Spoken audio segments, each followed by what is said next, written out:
दयाघन आत्मा रामा साई रामा हे घन श्यामा शांत सगुणमयी हर परमात्मा भक्त संरक्षक दयाभिरामा पतित पावना सत्य साई रामा शरणु शरणु साई रामा साई रामा हे घन श्यामा साई राम अंडी थैंक यू गुरुदेवा प्रिय देवा साई देवा दयामया गुरुदेवा प्रिय देवा साई देवा दयामया विभूति सुंदर शशांक शेखर विभूति सुंदर शशांक शेखर साई शंकर दया करो साई शंकर दया करो गुरुदेवा प्रिय देवा साई देवा दयामया गोकुल नंदन साई गोपाला रघुकुल भूषण साई रामा गोकुल नंदन साई गोपाला रघुकुल भूषण साई रामा हे मदनांतक दया करो हे मदनांतक दया करो गुरुदेवा प्रिय देवा साई देवा दयामया साईराम। ओम जय सद्गुरु महाराज जय सद्गुरु महाराज ओम जय सद्गुरु महाराज जय सद्गुरु महाराज हे साईनाथ भगवान जय सद्गुरु महाराज प्रेम स्वरूपा शांति स्वरूपा जय सद्गुरु महाराज प्रेम स्वरूपा शांति स्वरूपा जय सद्गुरु महाराज पाप विनाशक मुक्ति गुरु महाराज हे साईनाथ भगवान जय सद्गुरु महाराज हे साईनाथ भगवान जय सद्गुरु महाराज ओम जय सद्गुरु महाराज जय सद्गुरु महाराज हे साईनाथ भगवान जय सद्गुरु महाराज प्रेम स्वरूपा शांति स्वरूपा जय सद्गुरु महाराज पाप विनाशक मुक्ति प्रदायक जय सद्गुरु महाराज हे साईनाथ भगवान जय सद्गुरु महाराज। हे साईनाथ भगवान, जय सद्गुरु महाराज। ओम जय सद्गुरु महाराज, जय सद्गुरु महाराज। साई राम। रामचरणा सुखदायी वदोरे, रामचरणा सुखदायी भजोरे, रामचरणा सुखदायी भजोरे, रामचरणा सुखदायी भजोरे, रामचरणा सुखदायी भजोरे, राम नाम के दो अक्षर में, राम नाम के दो अक्षर में सब सुख शांति समाई रे, सब सुख शांति समाई रे। साईनाथ के चरणों में आकर, साईनाथ के चरणों में आकर जीवन सफल बनाओ रे, जीवन सफल बनाओ रे, रामचरण सुखदायी भजोरे, रामचरण सुखदायी भजोरे, रामचरण सुखदायी भजोरे, राम नाम के दो अक्षर में, राम नाम के दो अक्षर में सब सुख शांति समाई रे।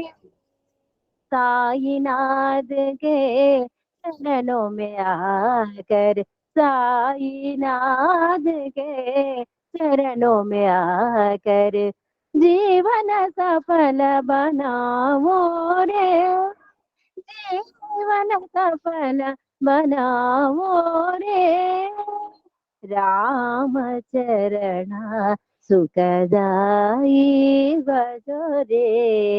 साई राम।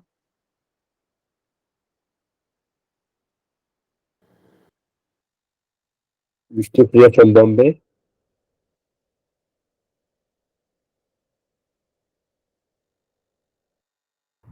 साई राम। अखंड ज्योति जलाओ साई मन मंदिर में, अखंड ज्योति जलाओ साई मन मंदिर में, अखंड ज्योति जलाओ, अखंड ज्योति जलाओ, कोटि सूर्य सम तेजस्वरूपा, कोटि सूर्य सम तेजस्वरूपा, साई तुम हो दिव्य स्वरूपा, साई तुम हो दिव्य स्वरूपा, अखंड ज्योति जलाओ, अखंड ज्योति जलाओ, अखंड ज्योति जलाओ, दिव्य ज्योति ज्ञान ज्योति प्रेम ज्योति जलाओ, दिव्य ज्योति ज्ञान ज्योति प्रेम ज्योति जलाओ, अखंड ज्योति जलाओ, अखंड ज्योति जलाओ, अखंड ज्योति जलाओ, साई मन मंदिर में, अखंड ज्योति जलाओ कोटि सूर्य सम तेज स्वरूपा साई तुम हो दिव्य स्वरूपा अखंड ज्योति जलाओ अखंड ज्योति जलाओ दिव्य ज्योति ज्ञान ज्योति प्रेम ज्योति जलाओ अखंड ज्योति जलाओ अखंड ज्योति जलाओ अखंड ज्योति जलाओ साई मन मंदिर में अखंड ज्योति जलाओ। Thank you Sai Ram. ఓం శ్రీ సాయిరామ్. అహం సత్యబోధక చెన్నై. క్రమశిక్షణ, అంకిత భావము, విశ్వసనీయత, సేవాతత్పరత, పారదర్శకతలతో సుదీర్ఘ ప్రయాణం చేస్తూ ఈరోజు 14వ రోజులో ప్రయాణం చేశాం. ఈ 14వ రోజు సంరంభం సందర్భంగా మన ఆత్మీయ అతిథులు, విశిష్ట అతిథులు అయినటువంటి శ్రీ ఎంఎస్ ప్రకాశరావు గారిని మనం ఆహ్వానించుకోవడం జరిగింది. వారు స్వామి నచ్చిన మెక్కిన భక్తాగ్రేసరులు, స్వామి పరిపూర్ణ అనుగ్రహ సంపన్నులు, అసాధారణ సాధకాగ్రగణ్యులు అయినటువంటి ఎంఎస్ ప్రకాశరావు గారు స్వామి యొక్క మానస పుత్రులు. అలాంటి వారిని విశిష్ట అతిథిగా మనం పిలుచుకొని ఈ 14వ రోజున మన ఆధ్యాత్మిక సుఖ జీవన యానంలో ఒక మైలురాయిగా వారి చేత ఆశీస్సులు పొందుదామని మనం సంకల్పించుకున్నాము. అలాంటి వారిని మనం కించిత్ పరిచయం చేసుకున్నాము. వీరి పూర్తి పేరు శ్రీ ఎంఎస్ ప్రకాశరావు గారు. 83 సంవత్సరాలు. విద్య LCE, FMI, IBF. హోదా retired executive engineer, south eastern railway. వీరి యొక్క తల్లిదండ్రులు లేట్ శ్రీ ఎం శ్రీరామమూర్తి గారు, లేట్ శ్రీమతి సర్వలక్ష్మీదేవి గారు. వారికి శ్రీరామమూర్తి గారికి 99 సంవత్సరాలు వరకు జీవించారు. ఎం సర్వలక్ష్మీదేవి గారు 93 సంవత్సరాలు జీవించారు. వాళ్ళ యొక్క పరిపూర్ణమైనటువంటి ఆధ్యాత్మిక జీవనం 10 సంవత్సరాల పాటు ప్రశాంత నిలయంలో ఉండి స్వామి యొక్క అశేషమైనటువంటి ఇంటర్వ్యూలు పొంది ఎంతో పుణ్య జీవనాన్ని, ధన్య జీవనాన్ని చేసుకున్నటువంటి ఆ దంపతుల యొక్క ముద్దు బిడ్డ మన ఎంఎస్ ప్రకాశరావు గారు. నిజంగా ప్రకాశరావు గారి బలం కన్నా వారి తల్లిదండ్రులు ఇచ్చినటువంటి వారసత్వ ఆధ్యాత్మిక సంపద ఆయన్ని సాటి లేని మేటి వ్యక్తిగా మన మధ్య, మన ముందు నిలబెట్టడానికి తీవ్రమైనటువంటి, అంటే ప్రముఖ కారణంగా మనం ఘనంగా చెప్పుకోవచ్చు. అందుకనే మాతృదేవోభవ అనేటువంటి సూక్తికి చక్కని తార్కాణం వీరి యొక్క తల్లిదండ్రులు. ఇక స్వామి పథంలో వీరి యొక్క గమనం పరిశీలిస్తే స్వామి యొక్క ప్రథమ దర్శనము వారి యొక్క 24వ ఏట నవరాత్రి 1965 సంవత్సరంలో జరిగింది. వెంటనే అదే సంవత్సరంలో భజన సింగార్ సేవాదళ సభ్యులుగా 1965లో వీరు అవతారం ఎత్తారు. అలాగే బాల వికాస్ గురువుగా 1968లో పదవి చేపట్టారు. అలాగే 72లో సేవాదళ కోఆర్డినేటర్ అయ్యారు. 1972లోనే స్వామి సమక్షంలో మొట్టమొదటి డ్రామా ప్రదర్శన వీరు ప్రదర్శించారు. వారి యొక్క మెప్పును కూడా పొందారు. 1975లో ఆధ్యాత్మిక సమన్వయకర్త అయ్యారు. 1999లో జిల్లా ఆధ్యాత్మిక కోఆర్డినేటర్గా ఎన్నో సేవలు చేశారు. ఆ విధమైనటువంటి సుదీర్ఘ స్వామిపథ నేపథ్యంలో స్క్రీన్ ప్లే రచన, నిర్వహణ, దర్శకత్వ బాధ్యతలు లో ఎంతో నైపుణ్యాన్ని, చాకచక్యాన్ని, స్కిల్స్ ని సంపాదించుకున్నటువంటి ఎంఎస్ ప్రకాశరావు గారు 60 సంగీత నృత్య కార్యక్రమాలు, 25 సంగీత రూపకాలు స్వామి యొక్క కట్టెదుట ప్రదర్శించడం జరిగింది. సుదీర్ఘమైనటువంటి కార్యక్రమాల్లో 4500 మంది యువత బాల వికాస్ విద్యార్థులను ఆయన వివిధ కళారూపాల్లో ప్రవేశపెట్టి వారిలో నిబిడీకృతమైనటువంటి సృజనాత్మక శక్తులను వెలికి తీసి స్వామి యొక్క సమక్షంలో తన యొక్క సత్తా ఏమిటో నిరూపించుకున్నటువంటి ఘనపాటి మన ఎంఎస్ ప్రకాశరావు గారు. ఇక విధి నిర్వహణలో చూస్తే రైల్వేలో విద్యుక్త ధర్మానికి, ఆధ్యాత్మిక తత్వానికి ముడిపెట్టి, అంటే ఆయన ఏదైనా స్వామి పనే, ఒక ప్రాజెక్ట్ కట్టినా కూడా స్వామి పనే, ఇది నా పని కాదు అనేటువంటి స్వామి తత్వంలో మమేకమై విద్యుక్త ధర్మానికి, ఆధ్యాత్మిక తత్వానికి ముడిపెట్టి పలు ప్రాజెక్టుల నిర్మాణంలో ఘన విజయం సాధించి తమదైనటువంటి ప్రత్యేక శాశ్వత ముద్రను వేసినటువంటి సుప్రసిద్ధ ఘనపాటి ఎంఎస్ ప్రకాశ్రావు గారు. ఇక ప్రత్యేకలుగా చెప్పాలంటే ఈనాటికి వెలుగులు వెలదిమ్ముతున్నటువంటి విశాఖ విజయనగరం రైల్వే స్టేషన్ మీ అందరూ చూసే ఉంటారు. మనం భక్తుల్లో కొంతమంది ఆ భవన సముదాయాలు ఎలక్ట్రిక్ లోకో షెడ్ నిర్మాణాల నేపథ్యం శ్రీ ఎంఎస్ ప్రకాశ్రావు గారి యొక్క మేధో మథన సంపత్తికి గీటు రాళ్లుగా మనం చెప్పడానికి అవకాశం ఉన్నది. ఇక రైల్వే సేవలు చూస్తే రైల్వే లైన్స్, విభిన్నమైనటువంటి railway lines, national thermal power corporation, power of plants వీరి యొక్క అపరూప రూపకల్పనకు ప్రతీకలు. అలాగే వాటి యొక్క నిర్మాణ చాతుర్యంలో వీరి యొక్క దీక్షాదక్షతలు తొలికిసలాడుతూ ఉంటాయి అక్కడ. ఇక అవార్డు చూద్దామంటే 1991లో minister of state for railways award పేరు పొందారు. 90, 91, 95, 99లో జనరల్ మేనేజర్ అవార్డ్స్ పేరు చక్క సగౌరవంగా పుచ్చుకున్నారు. 91, 93లో 2 సార్లు, 94 చీఫ్ ఇంజనీర్ అవార్డ్ పేరు సత్కరింపబడ్డారు. 1970, 84, 85, 89, 90, 91 డివిజనల్ రైల్వే మేనేజర్స్ అవార్డు, ఎన్ని అసంఖ్యాకమైనటువంటి అవార్డులు పుచ్చుకున్నటువంటి మరి మేటి ఘనుడు మన ఎంఎస్ ప్రకాశ్రావు గారు.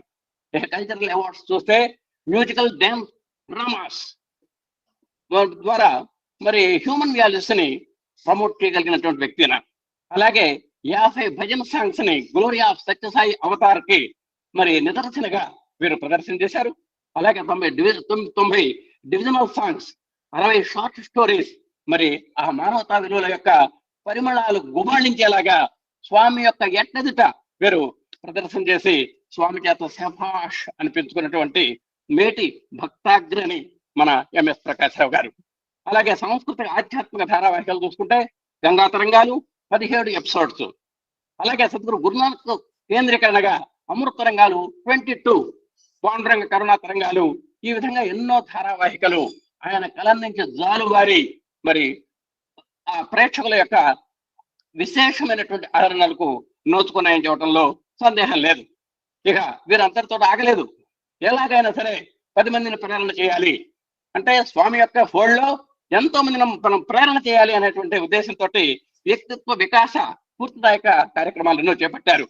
వాటిలో మరి షూర్ సక్సెస్, ఐడియల్ టీచర్, విద్యార్థి విజయం, teaching is an art, music and its effects, happy retired life, Bala Vikas and understanding, Bala Vikas Guru, ఇలాంటి విభిన్నమైనటువంటి కోణాల్లో ఆ స్వామి పథంలో ఉన్నటువంటి వాటిని వర్గీకరించి ఆ క్లాసిఫికేషన్ చేసి మరి సాయి భక్తులకు తీసుకెళ్లి వాళ్ళ యొక్క సాధన సంపత్తిని ఇనుబడింపజేయడంలో వీరు ఎంతో విశేషమైనటువంటి కృషి చేశారని చెప్పడానికి అవకాశం ఉన్నది.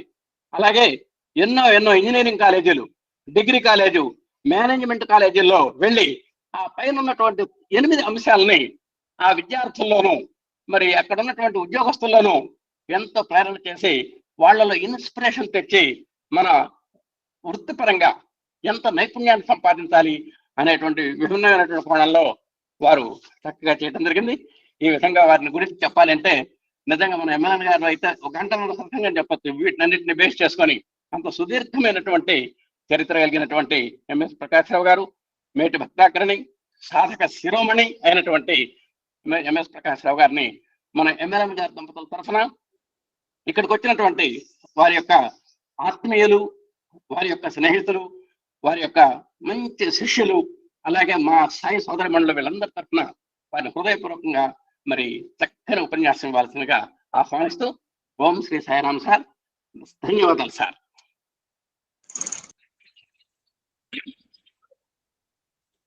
ఓం శ్రీ సాయిరామ్. అందాల చిరునవ్వు డెందాన ముద్రించు ఆనంద సాయికి వందనాలు. బంగారు ప్రేమతో సింగారములికించు బంగారు సాయికి వందనాలు. కారుణ్య దృష్టితో లావణ్యముకించు కళ్యాణ సాయికి వందనాలు. చేతులు త్రిప్పుసు రాతలను మార్చేటి రతనాల సాయికి వందనాలు. ప్రతి సాయికి 100 వందనాలు. వరద సాయికి 1000 వందనాలు. లలిత సాయికి 1,00,000 వందనాలు. సత్య సాయికి 100,000,000 వందనాలు.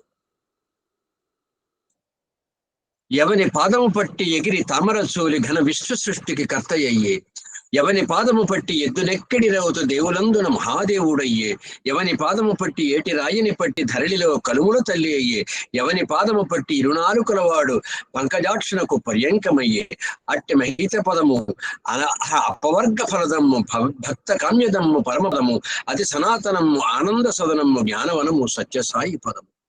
సత్యసాయి ప్రభు సర్వ జగద్రక్షకుడు, దీనానాథుడు, అనాథనాథుడు అయిన ఆ సత్యసాయి ప్రభు యొక్క దివ్య శ్రీచరణాలకు అనంత కోటి ప్రణామాలు చేస్తూ, ఈనాటి సత్సంగత్లో పాల్గొంటున్నటువంటి సాయి బంధువులందరికీ ప్రేమపూర్వక సాయిరాం. 1400 అంటే సత్యసాయి సంస్థకి ఇది గొప్ప విషయం కాదు.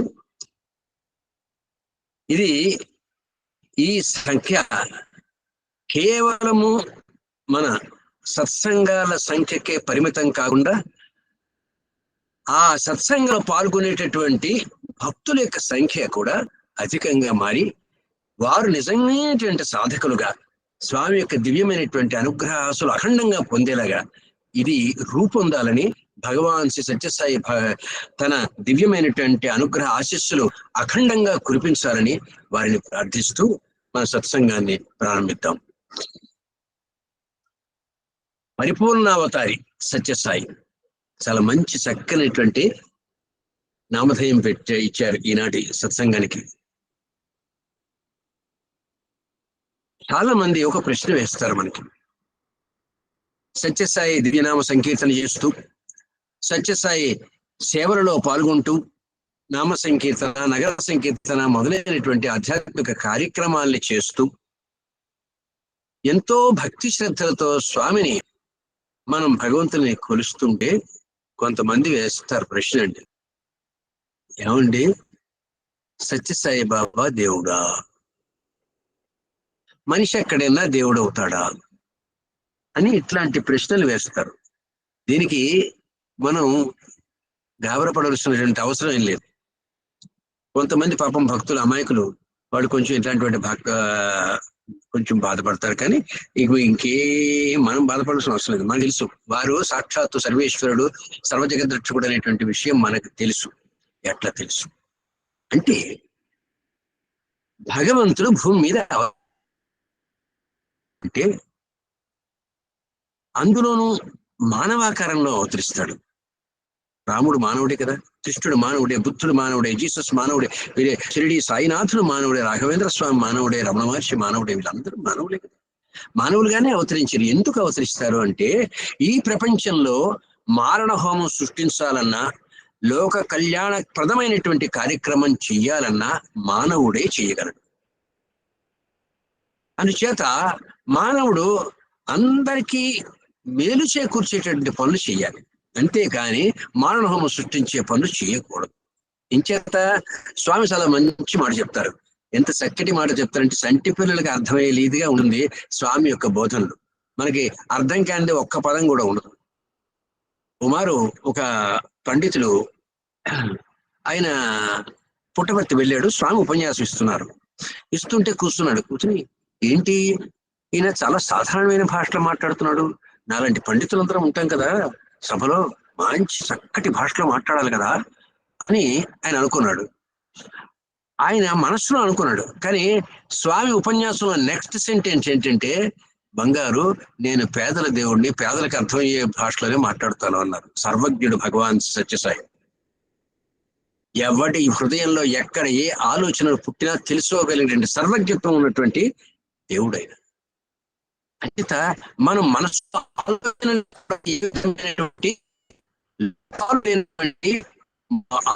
చెయ్యాలి.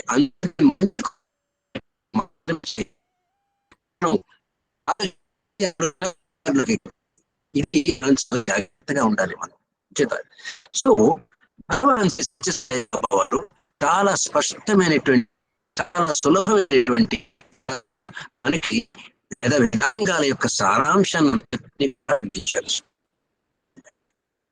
స్వామి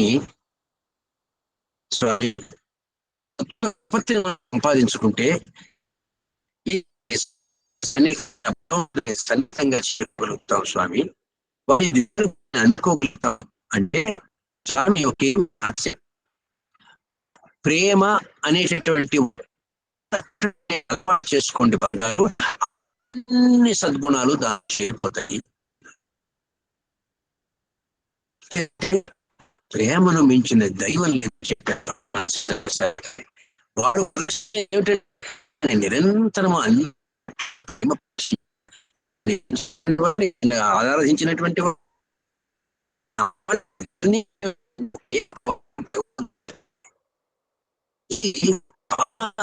జాగ్రత్తగా, చాలా జాగ్రత్తగా మనం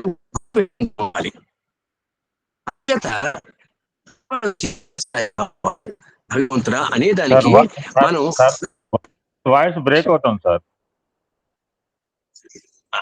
చెప్పండి ఇప్పుడు ఎలా ఉంది?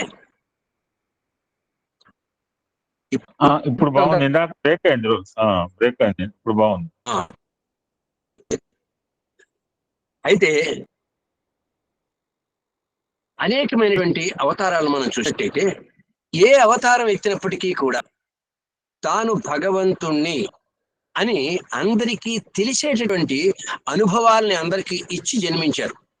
శ్రీరామచంద్ర ప్రభు జన్మించినప్పుడు ఏమైందండి?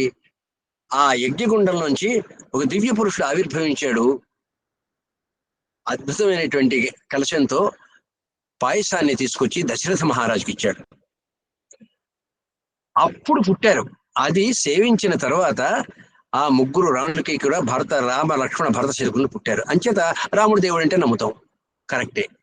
అలాగే శ్రీకృష్ణ పరమాత్మ జన్మించినటువంటి సందర్భంలో శ్రీ మహావిష్ణువు చెరసాలలో ఆ దేవకీ వసుదేవులకు సాక్షాత్కరించి మీ గర్భవాసాన్ని నేను పుడతానన్నాడు. అందుచేత ఆయన దేవుడు అంటే నమ్ముతాం. మరి ఈయన అవతార పురుషుడు అంటున్నారు కదా, ప్రేమావతారమూర్తి అంటున్నారు కదా, మరి ఈయన పుట్టినప్పుడు అట్లాంటి అద్భుతాలు ఏమైనా జరిగినాయా అని చాలా మంది మన ప్రశ్న వేస్తారు. దీనికి మనం సులభమైనటువంటి సమాధానం చెప్పవచ్చు, ఏం పర్వాలేదు. ఎందుచేతనంటే స్వామివారి తాతగారైనటువంటి కొండమరాజు గారి ఇంట్లో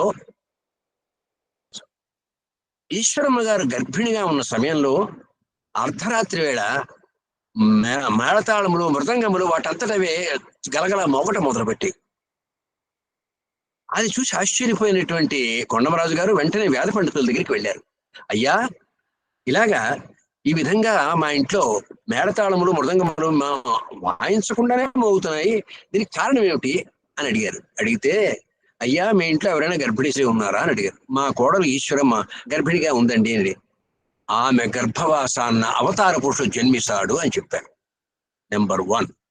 రెండవది, అలాగే ఫిబ్రవరి 22వ తారీఖు 1926 సంవత్సరంలో ఏం జరిగిందంటే, ఈశ్వరమ్మ గారు గర్భిణిగా ఉన్నటువంటి ఈశ్వరమ్మ గారు నీళ్లు తోడుతున్నారు. ఒక సాయంకాలం నీళ్లు తోడుతుంటే హఠాత్తుగా ఆమెకి కాస్త తల తిరిగినట్టయి స్పృహ తప్పి పడిపోయింది. అత్తగారు లక్ష్మమ్మ గారు గబగబా పరిగెత్తుకొచ్చి, ఏం తల్లి అట్లా పడిపోయావు అని అడిగింది. అంటే, అమ్మా, నేను నీళ్లు తోడుతుంటే ఆకాశం నుంచి ఒక నీలమైన గోళం మిలమిల మెరుస్తూ వచ్చి నా ఉదరంలో ప్రవేశించిందమ్మా, అంచేత ఇలా పడిపోయాను. అంటే, అమ్మా, ఇట్లాంటి అనుభవాలు చెప్తే ఎవరు నమ్ముతారు తల్లి? ఎవ్వరూ నమ్మరమ్మా. అందుచేత నువ్వు మాత్రం ఇది మనస్సులోనే అట్టి పెట్టుకో, ఎవరితోటి చెప్పకు అన్నారు. ఆ తర్వాత కాలంలో వెంకటగిరి ఆస్థాన పండితులైనటువంటి రామశర్మ గారు భగవాన్ బాబాని, స్వామి తమది ప్రసవమా ప్రవేశమా అని అడిగాడు. అడిగితే అప్పుడు స్వామి చెప్పారు, ఈశ్వరమ్మ నీకు జరిగినటువంటి అనుభవం చెప్పు అంటే, అప్పుడు మొట్టమొదటిసారిగా సభాముఖంగా ఆవిడ చెప్పింది ఈ విషయం. అందుచేత అది జరిగింది. రెండవది. మూడవది ఏంటంటే, స్వామివారు జన్మించడానికి ముందు పక్క ఇంట్లోనే కరణం సుబ్బమ్మ గారింట్లో సత్యనారాయణ వ్రతం జరిగి ఆ వ్రత ప్రసాదాన్ని స్వీకరించిన తర్వాత పుట్టాడు స్వామి. అంటే సర్వ ప్రపంచానికి పోషణకర్త అయినటువంటి శ్రీమన్నారాయణ్ణి నేనే బంగారు అని చెప్పాడు. ఆ తర్వాత పొత్తిళ్ళలో పడుకోబెట్టి ఆ పొత్తిళ్ళలో ఆ గుడ్డలన్నీ కదులుతుంటే ఆ దాగులన్నీ చూస్తే ఒక నాగుపాము అట్లా చుట్టలా చుట్టుకొని ఆ కిందటి స్వామి కిందని అట్లా పడగ పట్టడం చూశారు. అంటే ఆదిశేషునిపై పవళించినటువంటి అనంత పద్మనాభుని నేనే అని చెప్పటానికే ఇటువంటి భగవాన్. ఆయన విచిత్రమైనటువంటి అద్భుతాలు చేయగల సర్వశక్తి సమన్వితుడు కాబట్టి ఆయన ఎక్కడ పుట్టాడండి? చిత్రావతి నదీ తీరంలో పుట్టాడు. ధర్మ మార్గాన్ని సంచరించినటువంటి వాళ్ళు మాత్రమే నా దర్శనానికి రాగలరు అని చెప్పటానికి ధర్మవరము అనేటువంటి పట్టణానికి దగ్గరలో పుట్టారు. అచంచలమైనటువంటి కొండంత విశ్వాసం కలిగినటువంటి వాళ్ళకి మాత్రమే నా అనుగ్రహం లభిస్తుంది అని తెలియచెప్పటానికి పెనుగొండ అనేటువంటి గ్రామం దగ్గర పుట్టాడు స్వామి. తాను శివశక్తి స్వరూపుడని తెలియటానికి శివునికి అతి ఇష్టమైన నాగులకు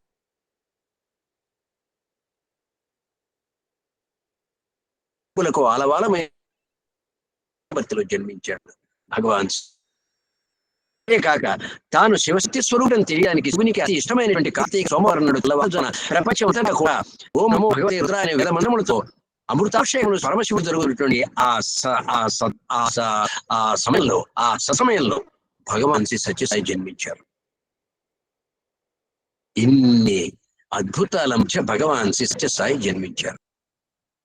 అందుచేత ఇది ఒకటి. రెండవది, రాగద్వేషాలకి అతీతంగా ఉండటం అనేటటువంటిది భగవంతుడికి ప్రేమమూర్తిగా ఉండటం. ఎంచేతంటే రామచంద్ర ప్రభు ఎంతో తన సోదరులందరినీ ఎంతో ప్రేమించేవాడు. ఎట్లా తెలుస్తూ అంటే ఆ రాముడు ఆడుతున్నప్పుడు అందరూ అనుమల్ని గమనించేవాట రాముడు, ముఖ్యంగా భరతుడిని. ఓ రోజు భరతుడు ఏడుస్తూ వెళ్ళాడు కైకమ్మ దగ్గరికి. రాముడు నవ్వుతూ వెళ్ళాడు. ఏం రామ నువ్వు నవ్వుతున్నావు అంటే, అమ్మ తమ్ముడికి ఆనందంగా ఉన్నానన్నాడు. ఏమైనా నువ్వు ఏడుస్తున్నావు అంటే, అమ్మ నన్ను గెలిపించడానికి కావాలని అన్న ఓడిపోయాడమ్మా, ఓడిపోయాడని చెప్పి నా కోసం ఓడిపోయాడని చెప్పి నేను విచారిస్తున్నానమ్మా. That is the love. So అలా అంటే ప్రేమమూర్తి. అలాగే కృష్ణుడు గోపికల్ని అందరినీ ప్రేమించాడు. అట్లాంటి ప్రేమని మళ్ళీ వ్యక్తపరిచినటువంటి అద్భుతమైన అవతారం భగవాన్ శ్రీ సత్యసాయి. ఏం చేతనంటే ఆయన స్కూల్కి వెళ్ళేవాడు. తను చక్కగా బట్టలన్నీ ఉతుక్కుని ఇస్త్రీ చేసుకుని తొడుక్కుని ఆయన వెళ్తుండేవారు. అలా వెళ్తున్నటువంటి సందర్భంలో ఈ అల్లరి పిల్లలందరూ కూడా ఆ బురదను తీసి, చిత్రావతిలో బురదను తీసి ఆయన మీద బట్టలు విసిరేస్తే ఈ చక్క నవ్వుతూ వెళ్ళిపోయి మళ్ళీ వచ్చి హాయిగా ఉతుక్కుని ఇస్త్రీ చేసుకుని తొడుక్కొచ్చేసేవాడు స్వామి. ఎప్పుడు వాళ్ళతో దెబ్బలాడలేదు ఆయన. అది కాక ఆయనకి ఎంత ఫేమస్ ఉండే ఒక ఆయన, నేను వారితో ఇంటర్వ్యూ చేశాను. ఆయన నరసప్ప గారని అక్కడ పుట్టబడిలో ఉంటారు. ఆయన కడజాతి చెందినటువంటి వాడు పాపం. ఆయన స్కూల్ మానేశాడు ఏదో పొలంలో పని చేసుకోవడానికి. అట్లాంటి సందర్భంలో భగవాన్ సత్యసాయి వాడి ఇంటికి వెళ్ళి, మరి నాన్న స్కూల్ మానేస్తే అంటే ఆయన ప్రతిరోజు స్వామిని చిత్రావతి వరకు దిగిపెట్టి ఆ స్కూల్కి వెళ్ళిపోయే వరకు అక్కడే చూస్తూ మళ్ళీ సాయంకాలం వచ్చేటప్పటికే ఆ చిత్రావతి దగ్గర వెయిట్ చేసి ఆయన్ని తీసుకుని ఇంటికి దిగిపెట్టాడు ఆయన. అట్లాగా అంతటి ప్రేమ. అలాగే ఆయన ఒక చక్కటి అద్భుతమైనటువంటి ఒక అనుభవం నాకు చెప్పారు. ఆయన ఏమీ చదువుకోలేదు, అద్భుతమైన భాష మాట్లాడుతున్నాడు. ఏమండి మీరు ఇంత చక్కటి భాష చదువుకోలేదు కదా, ఇంత చక్కటి భాష ఎట్లా మాట్లాడుతున్నారండి అంటే, స్వామితో సాహచర్యం అయ్యా అన్నాడు. చూడండి, ఒక మారు వరదలన్నీ వచ్చి వాళ్ళ ఇళ్ళన్నీ కొట్టుకెళ్ళిపోయి పాపం. అలాంటి సందర్భంలో ఆయన గవర్నమెంట్ ఆఫీసుల చుట్టూ తిరుగుతున్నాడు, ఏమైనా సహాయం అందుతుందేమో అని చెప్పి. అని ఎక్కడంతకీ అందటం లేదు. స్వామి నరసప్పకి వచ్చాడు. ఏం నరసప్ప చదివాను స్వామి అన్నాడు. అంటే మరి ఎక్కడికి వెళ్ళాడయ్యా సహాయం కోసం అని అడిగారు స్వామి. అంటే స్వామి తన స్నేహితుడైనటువంటి కృష్ణ పరమాత్మ దగ్గరికి వెళ్ళాడు స్వామి అన్నాడు. మరి నువ్వు నా దగ్గరికి రాక గవర్నమెంట్ ఆఫీసుల చుట్టూ తిరుగుతావే అన్నారు. క్షమించండి స్వామి అని స్వామి పాదాలు పడిపోయాడు. వెంటనే 60 ఏళ్ళు కాంక్రీట్ లో అద్భుతం కలిసి వచ్చారు. That is the love. అంతే, చిన్న అంతటి ప్రేమ. అందరి పట్ల అంతటి ప్రేమను వ్యక్తపరిచినటువంటి అద్భుతమైనటువంటి అవతారము. అంటే ప్రేమను అలవాటు చేసుకుని అన్ని సద్గుణాలు దాంట్లో వస్తాయని చెప్పింది కేవలం చెప్పడం కాదు, తాను ఆచరించి చూపించినటువంటి అవతారం సత్యసాయి అవతారం. అదే కాకుండా ఈ విధమైనటువంటి లక్షణం తర్వాత ఇంకా ఇంకొకటి ఉన్నది. అయితే మానవుడు ఆయన ఎట్లా మనం తెలుసుకుంటాం అంటే చాలా సులభంగా తెలుసుకోవచ్చని మహనీయులు అందరూ చెప్పారు. ఎట్లా చెప్పారు మనకి అంటే, వాళ్ళు భగవంతుడు మానవుడుగా అవతరించిన ఆయన యొక్క లక్షణాలు, దివ్య లక్షణాలు పోవు, అట్లాగే ఉంటాయి అన్నారు. ఆ లక్షణాలు కూడా ప్రదర్శిస్తూ వెళ్ళిపోతూనే ఉంటాడు ఆయన. ఆయన మానవుడిగా పుట్టినా, దేవుడిగా పుట్టినా, ఎలా పుట్టినా సరే ఆయన లక్షణాలు మాత్రం వదిలిపెట్టి. ఏమిటి ఆ లక్షణాలు అంటే సర్వజ్ఞత్వము, సర్వాంతర్యామిత్వము, ప్రకృతిని తన అధీనంలో ఉంచుకోవడము, స్వప్నంలో సాక్షాత్కరించడము, మానవుడిగా పుట్టి మానవాతీతమైన కార్యక్రమాలు చేయడం, నిర్జీవుడిని సజీవుడిగా చేయటము, అన్నిటినీ మించి మనస్సులను మార్చటము. ఇన్ని లక్షణాలు ఉన్నటువంటి ఈ ఎవరైతే ప్రదర్శిస్తారో ఆయన భగవంతుడు. రాముడు ఇవే ప్రదర్శించాడు, కృష్ణుడు ఇవే ప్రదర్శించాడు, షిరిడి సాయినాథ్ ఇవే ప్రదర్శించాడు, రాఘవేంద్ర స్వామి ఇవే ప్రదర్శించాడు. ఈయన కూడా సత్యసాయి భగవానుడు కూడా ఈ లక్షణాల్ని చాలా పుష్కలంగా అనేక దృష్టాంతాలతో ఆయన ప్రదర్శించాడు. అందుచేత ఎవరైనా భగవంతుడు అని చెప్తే మనం భయపడవలసిన అవసరం లేదు. మనం ఖచ్చితంగా వారికి నిలబెట్టి చెప్పచ్చు. మనం ఇందులో వారిని ఆరాధిస్తున్నాను భగవంతుడని. నా భగవంతుడు పిలిస్తే పలికే భగవంతుడు అందరూ అనుకుంటారు, కాదు, పిలవకుండా పలికే భగవంతుడు భగవంతుడు. నువ్వు నీ మనస్సులో అత్యంత విశ్వాసాన్ని నీ ఇంట జంట ఉండి నిన్ను కాపాడి తీరుతాడు. స్వామి ఒకటే చెప్తారు, స్వామి ఎప్పుడు కూడా, స్వామి మీ దివ్యానుగ్రహం ఎట్లా కలుగుతుంది స్వామి అంటే ఫీల్ మై ప్రెజెన్స్ అన్నారు. అంతే, సింపుల్. ఫీల్ మై ప్రెజెన్స్, నేను నీ పక్కన ఉన్నాను అని అనుకోచాలను. అంటే నీ పక్కన ఉన్నానని నేను అనుకుంటున్నాను, మీరు నా పక్కనే ఉన్నాను అనుకుంటున్నారు స్వామి అన్నాడు ఒక భక్తుడు. అనుకోవట్లేదు స్వామి నువ్వు అన్నారు భగవాన్. అంటే స్వామి నేను అనుకోవటం లేదని మీకు ఎట్లా తెలుసు అని అడిగాడు. మనం చాలా తెలివైన వాళ్ళం కదా అని స్వామి తిరిగాడు. నేను నీ పక్కనే ఉన్నాను అని అనుకుంటే మరి నువ్వు చేస్తున్న ప్రతి పని, నువ్వు ఆడుతున్న ప్రతి మాట వింటున్నానని, నువ్వు చేస్తున్న ప్రతి పని నేను చూస్తున్నానని, నువ్వు ప్రతి ఆలోచనని నేను కనుక్కుంటున్నానని నీకు తెలుసు కదా. నీ పక్కన ఉంటే మరి ఏం చేస్తాను, నేను నా పని ఏం చేయాలి కదా.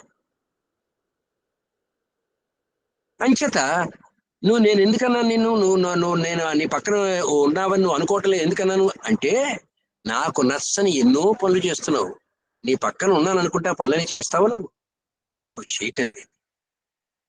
అంచేతే నువ్వు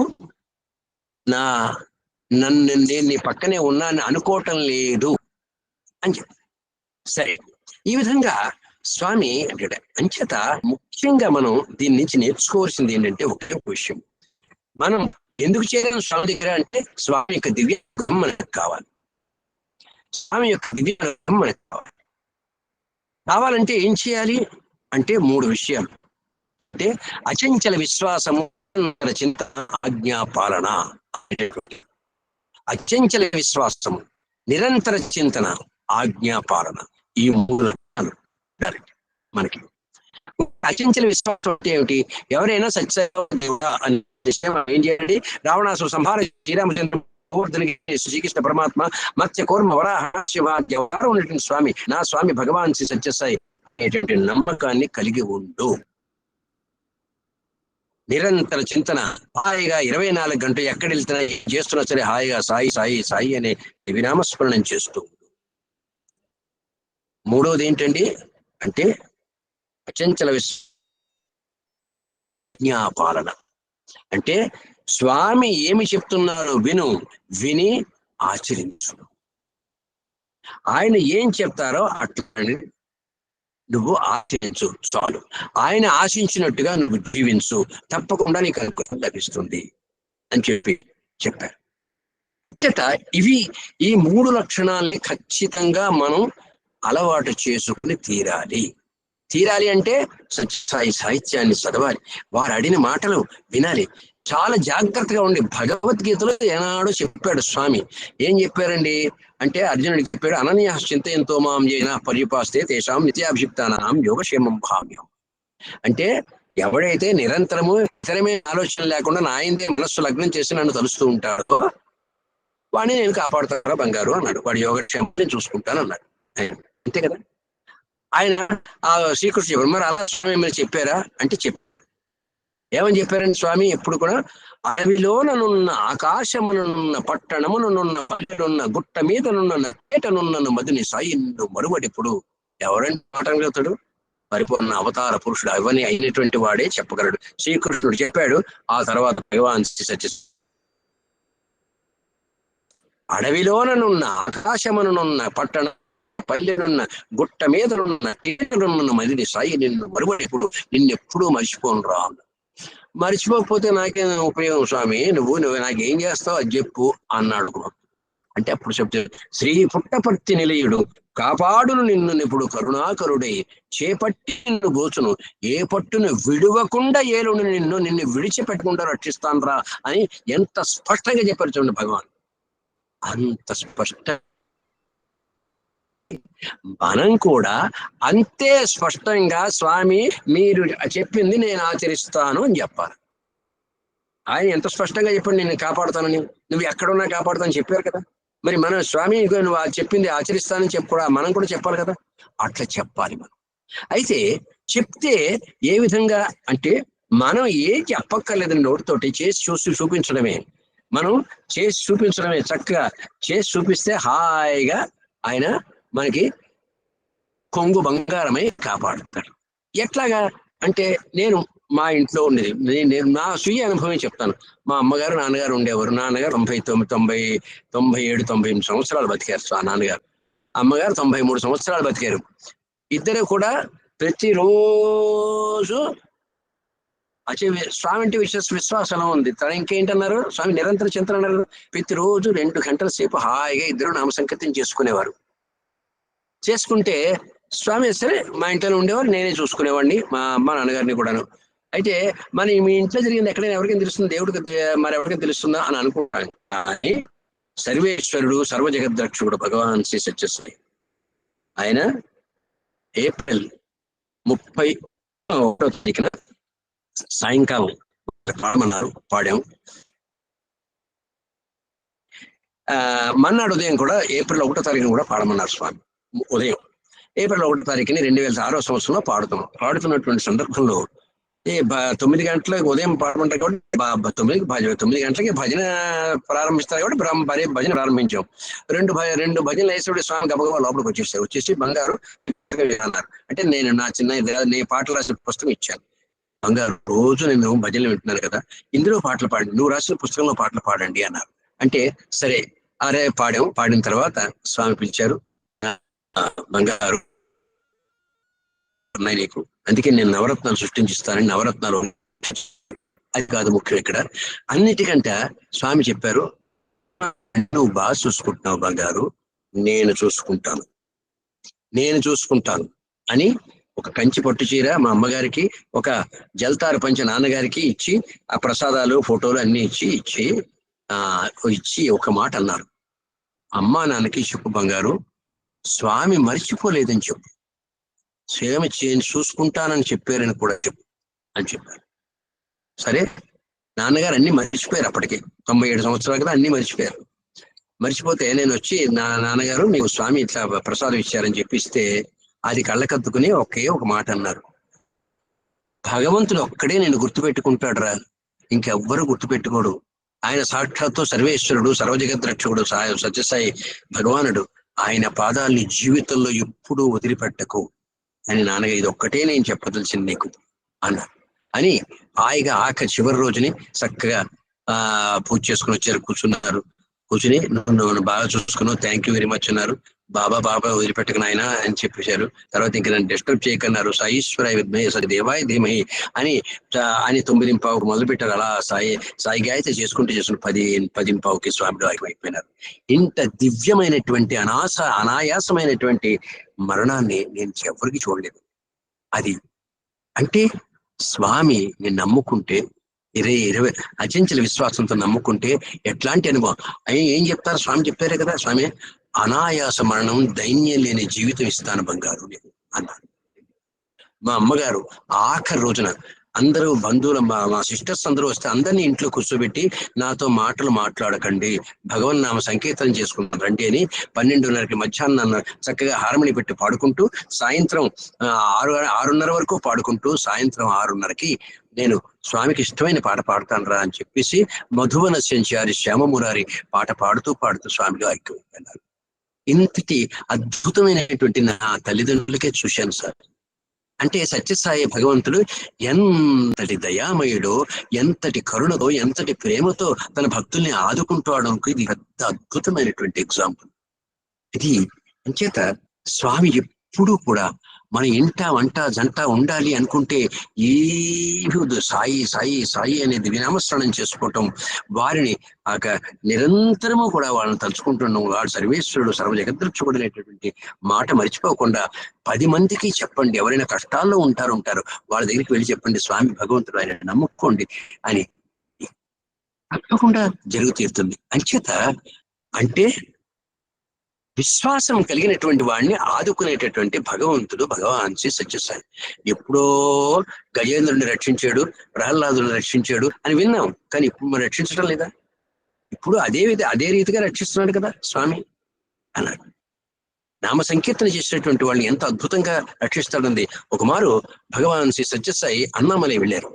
అన్నామలైలో ఒక స్కూల్ ఓపెనింగ్ అవుతుంది. అక్కడ ఆ స్కూల్ ఓపెనింగ్ అవుతున్న సందర్భంలో ఆయన వెళ్ళి ఓపెనింగ్ అవుతున్న సందర్భం స్వామి చక్కగా భజన పాడుతున్నారు.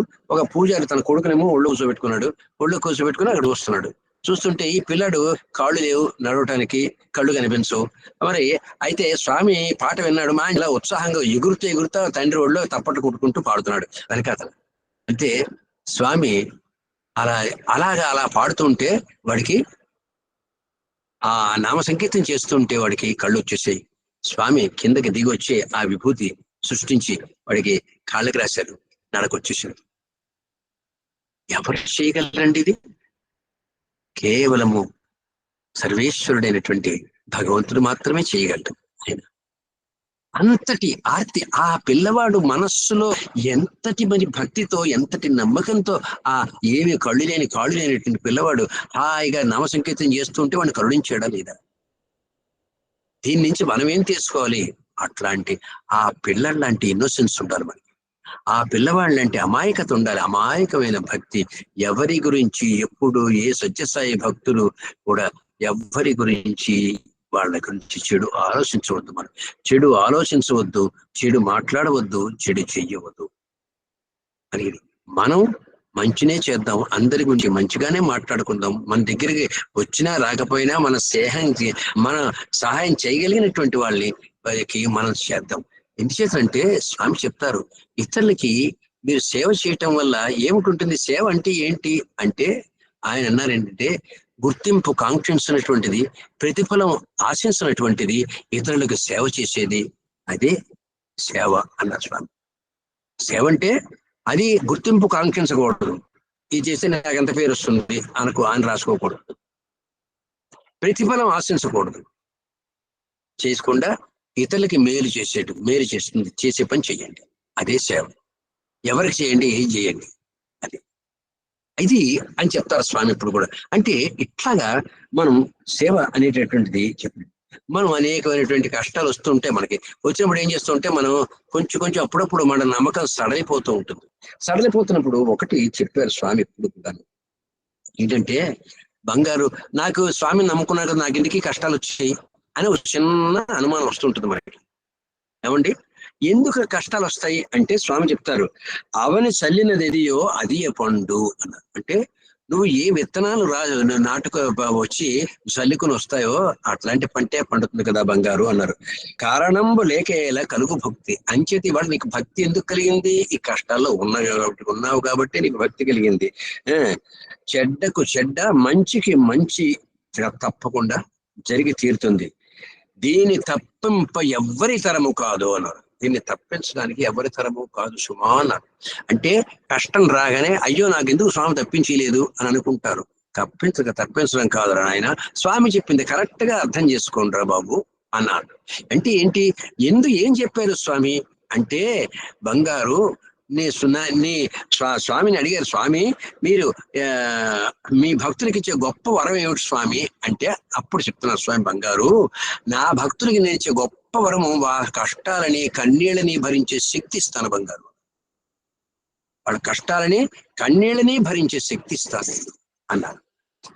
అంచేత తప్పకుండా ఇటువంటి శక్తి మనకిస్తారు. చాలా మంది నాకు తెలుసు, ఎంతో మంది భక్తులు, మన సత్యసాయి భక్తులు విపరీతమైనటువంటి కష్టాలు. ఒక చాలా గొప్ప డాక్టర్ గారు కైలాసరావు చదువుకున్నవాడు, ఎంఎస్ చదువుకున్నటువంటి 2 పిల్లలు హఠాత్తుగా ప్రమాదవశాత్తు 2 మరణించారు. ఈ 2 మరణించారని చెప్పి మధ్యవాడు పాపం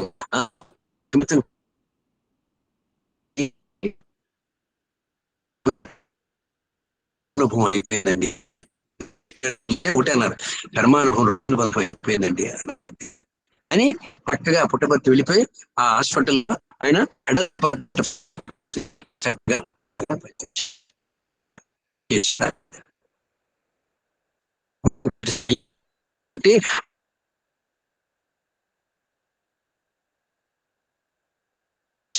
అప్పటి నుంచే అలా దాన ధర్మాలు చేసుకుంటూ ఉండడమే, స్వామిని తలుచుకుంటూ ఉండడం, దాన ధర్మాలు చేసుకుంటూ ఉండడం అంతే. ఇది చాలా ఇట్లాంటి కష్టాలు వచ్చినటువంటి వాళ్ళు పాపం ఎంతో మంది ఉన్నారు. అయితే వాళ్ళు ఎప్పుడు స్వామి పాదాలు వదిలిపెట్టేది, నిరంతరము స్వామి సేవలోనే తరించారు వాళ్ళు. అట్లాగా మనం ఎప్పుడు కూడా భగవంతుడి యొక్క దివ్యానుగ్రహం పొందటానికి అనుక్షణము కూడా వారి యొక్క నామస్మరణ చేసుకుంటూ ఉండాలి. తర్వాత ఇంకొకటి, మనస్సులను మారుస్తాడండి భగవంతుడు. అంటే ఎందుకు చెప్పానంటే, ఇది మనకి చాలా మంది సత్యసాయి భక్తుల్లో కొంతమంది చేరినటువంటి వాళ్ళు నాకు తెలుసు, తల్లిదండ్రులకి ఇంత అన్నం పెట్టినటువంటి వాళ్ళు కూడా సత్యసాయి భక్తులకి చేరారు మనకి. తర్వాత అయితే ఇక్కడికి వచ్చి స్వామి యొక్క ఫోల్డ్లోకి వచ్చిన తర్వాత స్వామి సేవ చేస్తూ, స్వామి యొక్క దివ్యమైనటువంటి ఈ సేవా కార్యక్రమాల్లో పాల్గొంటూ స్వామి యొక్క దివ్యనామ సంకీర్తనం చేసుకుంటడం వల్ల ఏమైందండి, ఇవాళ వాళ్ళ నాన్న అమ్మలకి కాదు, అనేక మంది తెలియని వాళ్ళకి కూడా భోజనం పెడుతున్నారు వాళ్ళు. మరి మనసులో మార్చేయడం కదా. అన్నిటికంటే ఒక చక్కటి విషయం మనం చేస్తాను మీకు. ఒక స్టాంచ్ కమ్యూనిస్ట్ ఒక ఆయన కుమారు ఎవరో కొన్ని పాటలు రాయమని చెప్పారు నాకు. పాటలు రాయమంటే అన్ని నేను రాస్తే బాగుండదండి, ఎవరైనా చేత ఇంకోటి చేత కూడా రాయించండి అంటే, ఎవరున్నారని అంటే ఇలా ఉంటారు, నల్లి ధర్మారావు గారు ఉన్నారు, ఆయన చేత రాయించండి, ఒక పాట బాగా రాస్తాడు ఆయన అన్నారు. ఆయన దగ్గరికి వెళ్ళారు. వెళ్తే ఆయన ఏమన్నాడు, నేను స్టాంచ్ కమ్యూనిస్ట్ని, నాకు దేవుడు అంటే నమ్మకం లేదు, బాబా అంటే అంతకంటే నమ్మకం లేదు, నేను భక్తి పాటలు నా జీవితంలో రాయను, గెట్ అవుట్ అన్నాడు. ఓ ఇదేంటి ఆయన ఇలాంటి వాడి దగ్గరికి వెళ్ళమన్నారు ఏంటండి అన్నాడు. నాకేం తెలుసా ఆయన కమ్యూనిస్ట్, నాకు తెలియదయ్యా అన్నాను. అంటే సరే నేనే రాస్తానండి అన్నాను. సరే ఒక 3 రోజుల తర్వాత నల్లి ధర్మారావు గారు ఫోన్ చేశారు, ఏమండి నిన్న రాత్రి మీ బాబా నా కల్లో కనిపించి ఓ పాట రాయి బంగారు అన్నారు. అంటే మరి మాకు చెప్పావు కదా, ఆయన కూడా చెప్పలేకపోయావు బాబు, నేను రాయనండి అంతా అనుకున్నాను కానండి, ఎంతో ప్రేమగా అడిగాడు, పోనీ ఓ పాట రాస్తే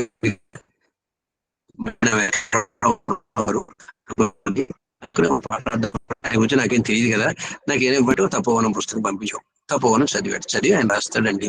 అంటే చూడండి, ఒక స్టాంచ్ కమ్యూనిస్ట్ ఇయర్స్ తరబడి, సంవత్సరాల తరబడి దేవుణ్ణి నమ్మనటువంటి వ్యక్తి రాస్తున్నాడు, కలువరేకుల కన్నులు తెరువువా నా స్వామి, నిలువెల్ల కన్నులై నిలిచినది ఈ భూమి, భువనమంతా నీకై భూపాల రాగమై మేల్కొల్ప వేచినది మేలువో మా సాయి.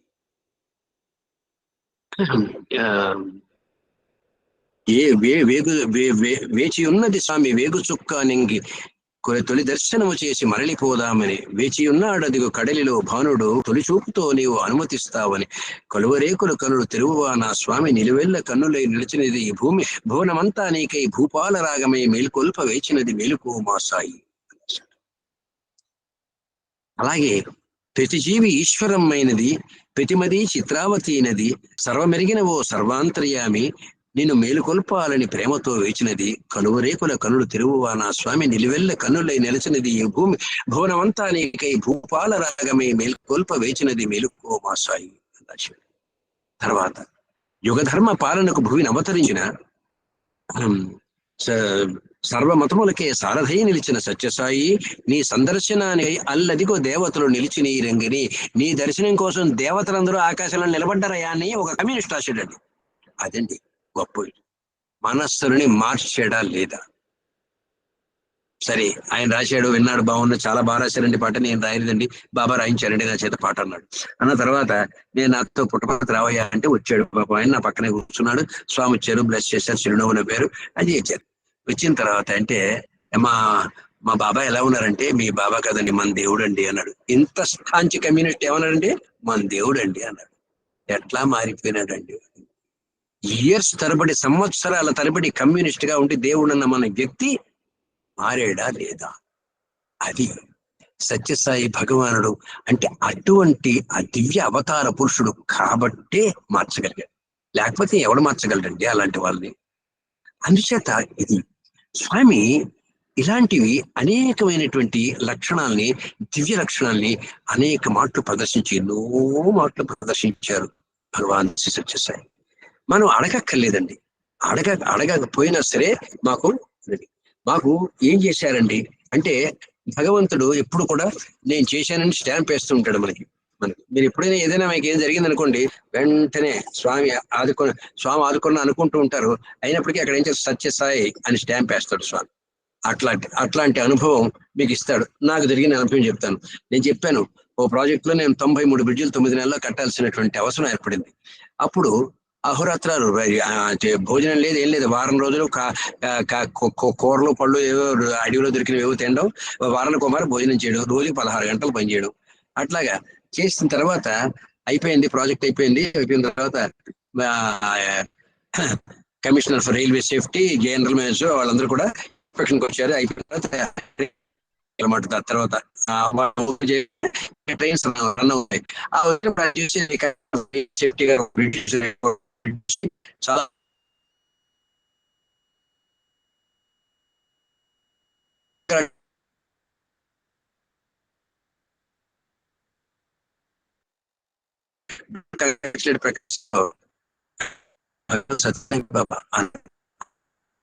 అంటే ఓన్లీ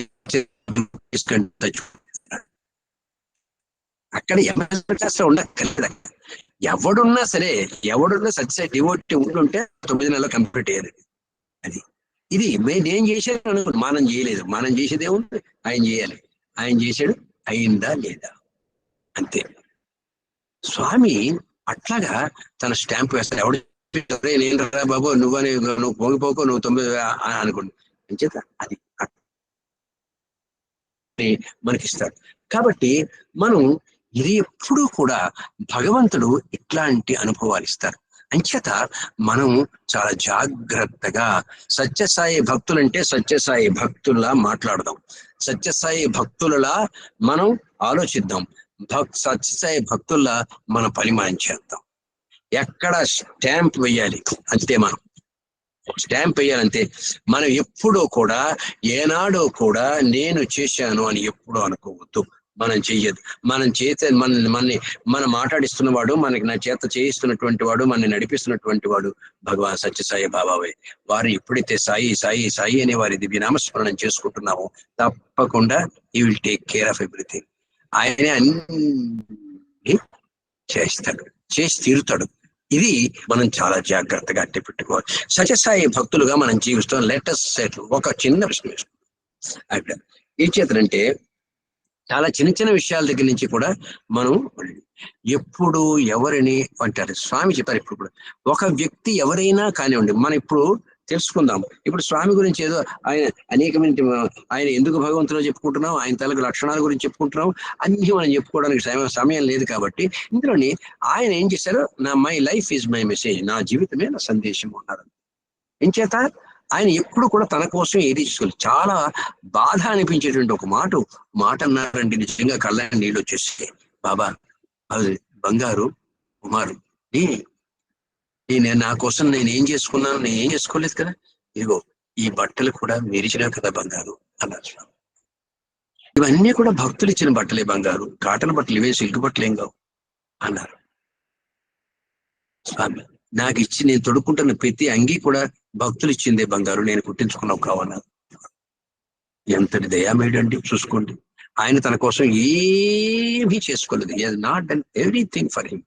ఆయన తర్వాత వీలునామా రాసినప్పుడు ఏం చేశారండి, ఈ డబ్బంతా భక్తులది, భక్తుల కోసమే ఖర్చు పెట్టాలి, నాకు వారసులు ఎవరు లేరు, భక్తులే నాకు వారసులు అంతే అని చెప్పేశారు స్వామి. ఏది చేసినా వాళ్ళ కోసమే చేశారు. అదే కాకుండా ప్రేమని ఎట్లా వ్యక్తపరిచారు అంటే, అనంతపురం జిల్లాలో మంచినీళ్ళు ఇవ్వాలండి స్వామి అంటే, స్వామి ఇక్కడ మనకి అంతమంది భక్తులు లేరు, మనం భక్తులను చోట తీస్తే బాగుంటుందంటే, భక్తులను చూస్తే వాళ్ళ భక్తుల కోసం చేసుకున్నాడు అంటారయ్యా.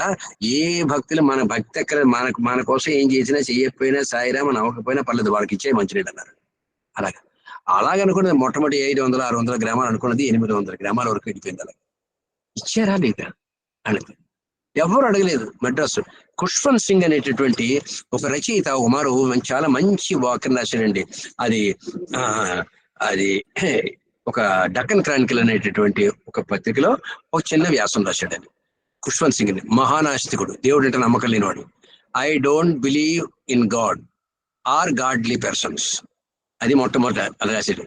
అయితే ఎవరు అడగకుండా, ఆయనని ఎవరు అర్థించకుండా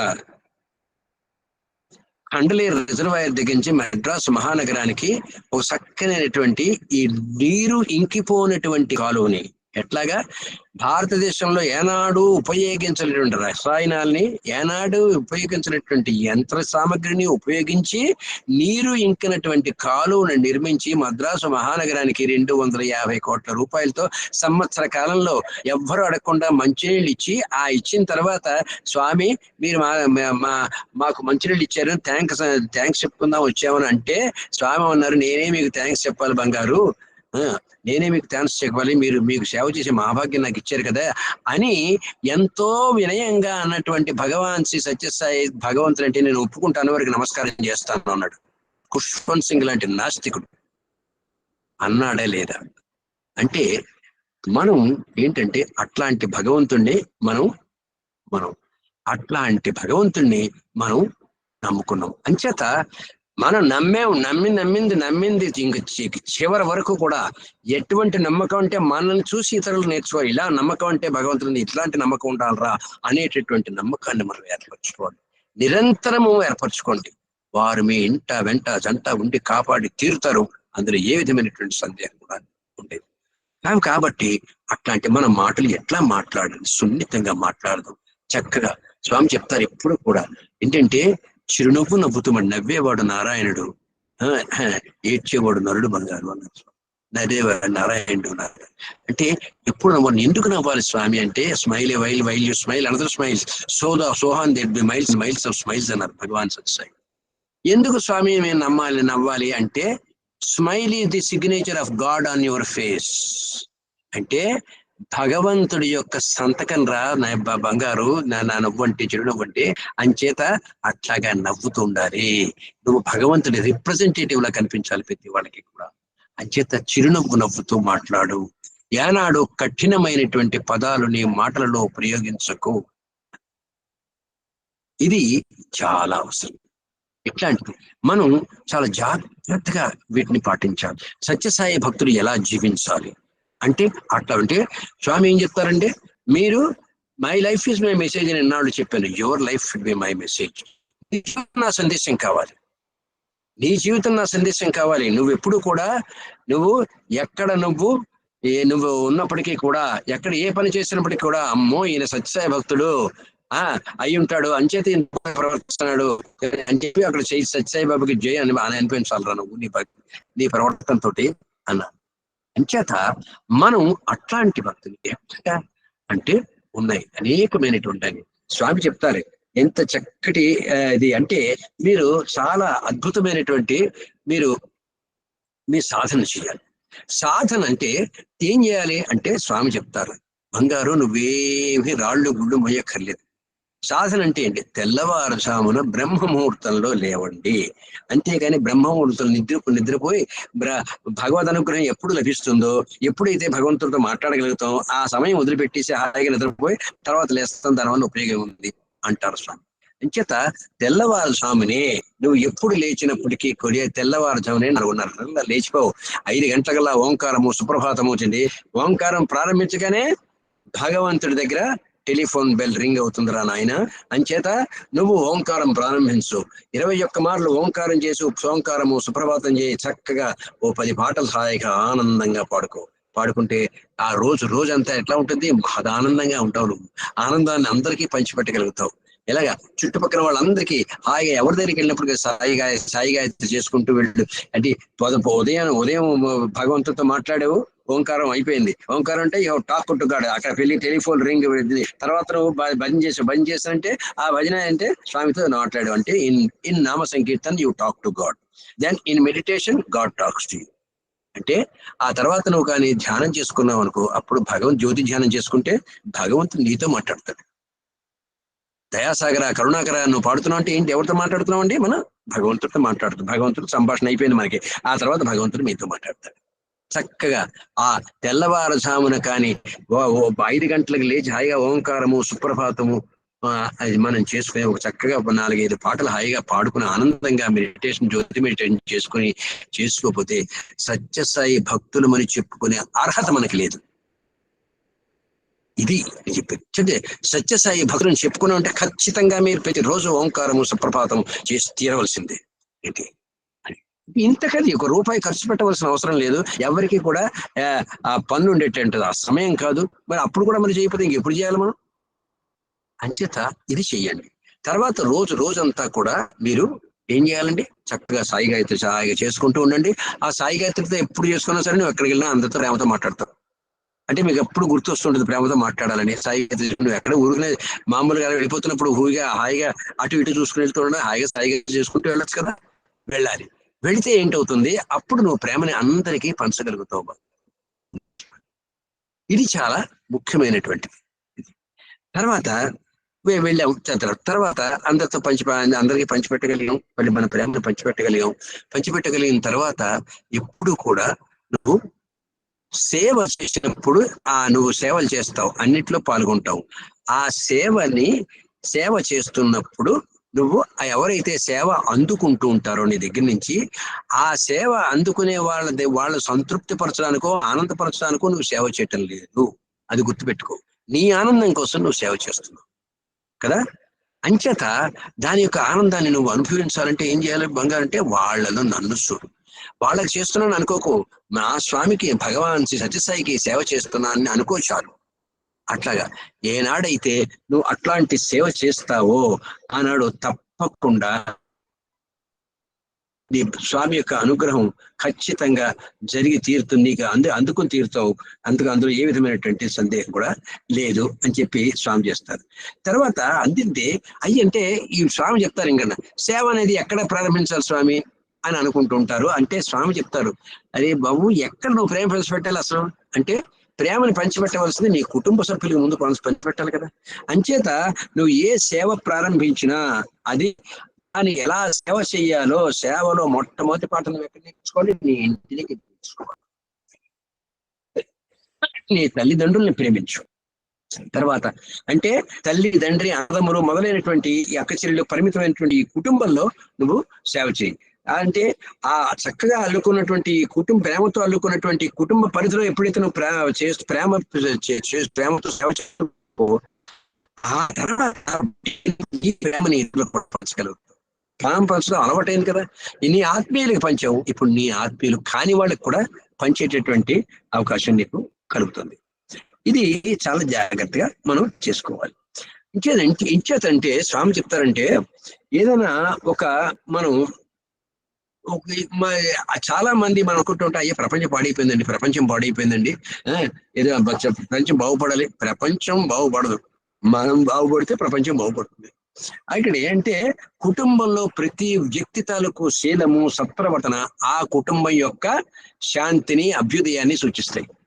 తర్వాత ప్రతి జాతి, ప్రతి గ్రామం యొక్క సంతోషాన్ని, ఆనందాన్ని నిర్ణయించేటువంటిది ఏంటండి? ఆ గ్రామంలో ఉన్నటువంటి ప్రతి కుటుంబం యొక్క శీలము. అంటే కుటుంబ తల గౌరవం ఉంటుంది. ప్రతి ఆ కుటుంబంలో ఉన్న ప్రతి వ్యక్తి తల శీలము వాడి సర్వవర్తన మీద ఆధారపడి ఉంటుంది. మరి గ్రామాలకు అభ్యుదం, ఆ గ్రామానికి మంచి పేరు ఎలా వస్తుందండి? ఆ గ్రామంలో ఉన్న ప్రతి కుటుంబము సత్ప్రవర్తన, సత్శీలము కలిగి ఉంటే పడుతుంది. అంచేత మనం ఇది అంచేత ఎప్పుడు ఏంటవుతుందంటే, మనం ఈ దేశ సంక్షేమం కోసం, యావత్ ప్రపంచానికి సంక్షేమం కోసం ఈ సేవా చైతన్యం అంటే ఏముండాలి? 3 విషయాలు ఉండాలి. సేవా అంటే అందరి యావత్ ప్రపంచం సమాజం సంక్షేమానికి సేవా చైతన్యము ఊపిరిలో ఏమిటి ఉండాలి? సేవా చైతన్యం ఉండాలి, ఊపిరి లాంటి ఉత్సాహం ఉండాలి, నిర్మాణాత్మకమైనటువంటి కన్స్ట్రక్టివ్ నిర్మాణాత్మకమైన ఆలోచన ఉండాలి, నిర్మలమైనటువంటి ప్రేరణ ఉండాలి, స్వార్థరహితమైనటువంటి సంసిద్ధత ఉండాలి. 4 లక్షణాలు ఉండాలి. ఈ 4 లక్షణాలు ఉండాలండి. ప్రేమని ప్రదర్శించాలంటే ఏం కావాలండి మనకి? అక్కడ హాయిగా సేవా చైతన్యం ఉండాలి. ముందు సేవ చేయాలనేటువంటి ఒక స్పిరిట్ ఉండాలి. తర్వాత ఊపిరి లాంటి ఉత్సాహం. ఊపిరి మనం ఏంటంటే అలా ఒక క్షణం పక్కన అట్టే పెడదాం అంటే కుదరదే, 24 గంటలు. అలాగే ఉత్సాహం 24 గంటలు ఉత్సాహం ఉండాలి. నిర్మాణాత్మకమైనటువంటి ఆలోచన అంటే దీనివల్ల మంచి జరిగేటటువంటి ఆలోచన ఉండాలి. నిర్మలమైనటువంటి ప్రేరణ అంటే వాళ్ళు ఉత్తేజ మీరు ఒకటి చేయడం కాదు, ఇతరులు ఆ తర్వాత స్వార్థరహితమైనటువంటి మన సంసిద్ధి అంటే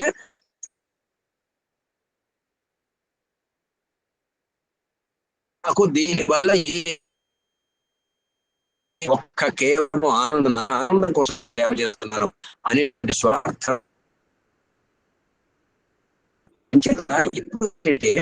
ఎప్పుడు కూడా సేవ విలువ సేవ ఒక సఫలం ఏంటంటే ఆ సేవ మీరు సేవ చేస్తుంటే ఆ సేవ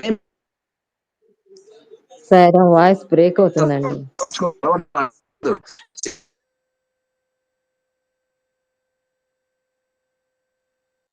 అర్థమైన సత్ప్రవర్తన అలవాటైతే ఏమవుతుంది? సేవ వల్ల లక్షణాలతో సేవ చేశారు అంటే మీరు ఏమిటండి? అప్పుడు మీరు మానవత్వం కలిగి మనిషిగా రూపుదిద్దుకుంటారు. స్వామి చెప్తారు, మీరు దేవుడు అయిపోక్కర్లేదు, నువ్వు ఏం అక్కర్లేదు, నువ్వు రాక్షసులుగా ఉండకుండా చాలు, మానవత్వం కలిగి ఉంటే అక్కర్లేదు.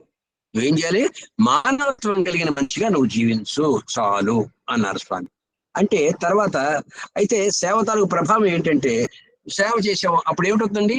సేవ చెయ్యగానే వాళ్ళకి వైకు మధ్యన చిన్న మంచి ఫ్రెండ్షిప్ ఏర్పడుతుంది, చక్కనైనటువంటి సాన్నిహిత్యం ఏర్పడుతుంది. తర్వాత అప్పుడు అందరికీ ఒకళ్ళ మధ్య ఒకరికి ఆత్మీయత పంచుకోవడం, స్నేహాన్ని పంచుకోవడం, స్నేహ ప్రేమ భావం ఏమనుకోండి, అప్పుడు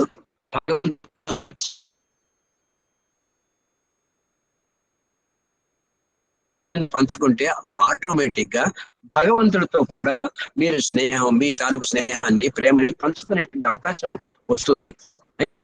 నవవిధ మార్గాల్లో ఏమండి సంపూర్ణగతి, ఇవి చాలా పెద్ద పదాలు అనుకుంటే ఏమీ లేదు. ఈ నిస్వార్థ సేవాభావంతో ప్రేమతో సేవ చేయండి, దట్ ఇట్ సెల్ఫ్ ఈజ్ ఆత్మనివేదన. అది అంచేత అన్నాడు. అలాగే తపస్సు చేయాలి స్వామి అంటుంటారు. తపస్సు అంటే ఏమిటో అనుకుంటుంటాం మనం.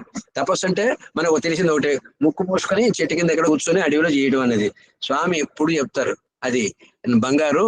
స్వామి ఈ తపస్సు చేయటం అంటే మీరు అది ఎట్లాగా మీరు చేయలేరని నాకు తెలుసు, అంచేత మీరు అట్లాంటివి ఏం చేయకలేదు. మరి ఏం చేయాలి అంటే స్వామి చెప్తారు, తపస్సు చేయడం అంటే ఏంటో తెలుసునా మీకు?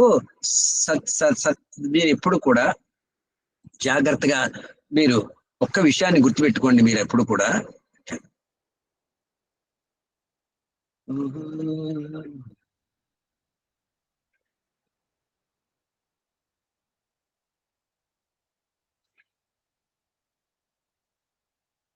చాలా అద్భుతమైనటువంటి ఒక మాట స్వామి చెప్తారు. అంటే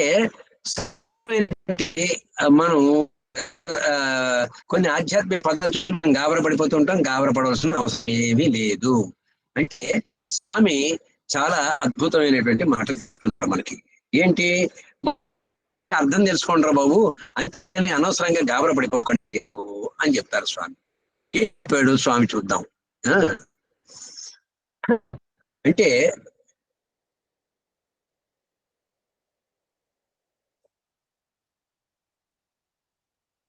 వాళ్ళు కూడా చాలా మంచి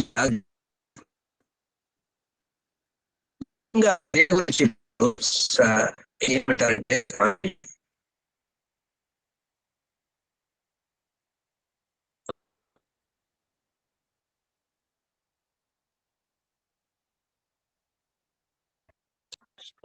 సార్ వాయిస్ డిస్టర్బెన్స్ వస్తుంది బాగా.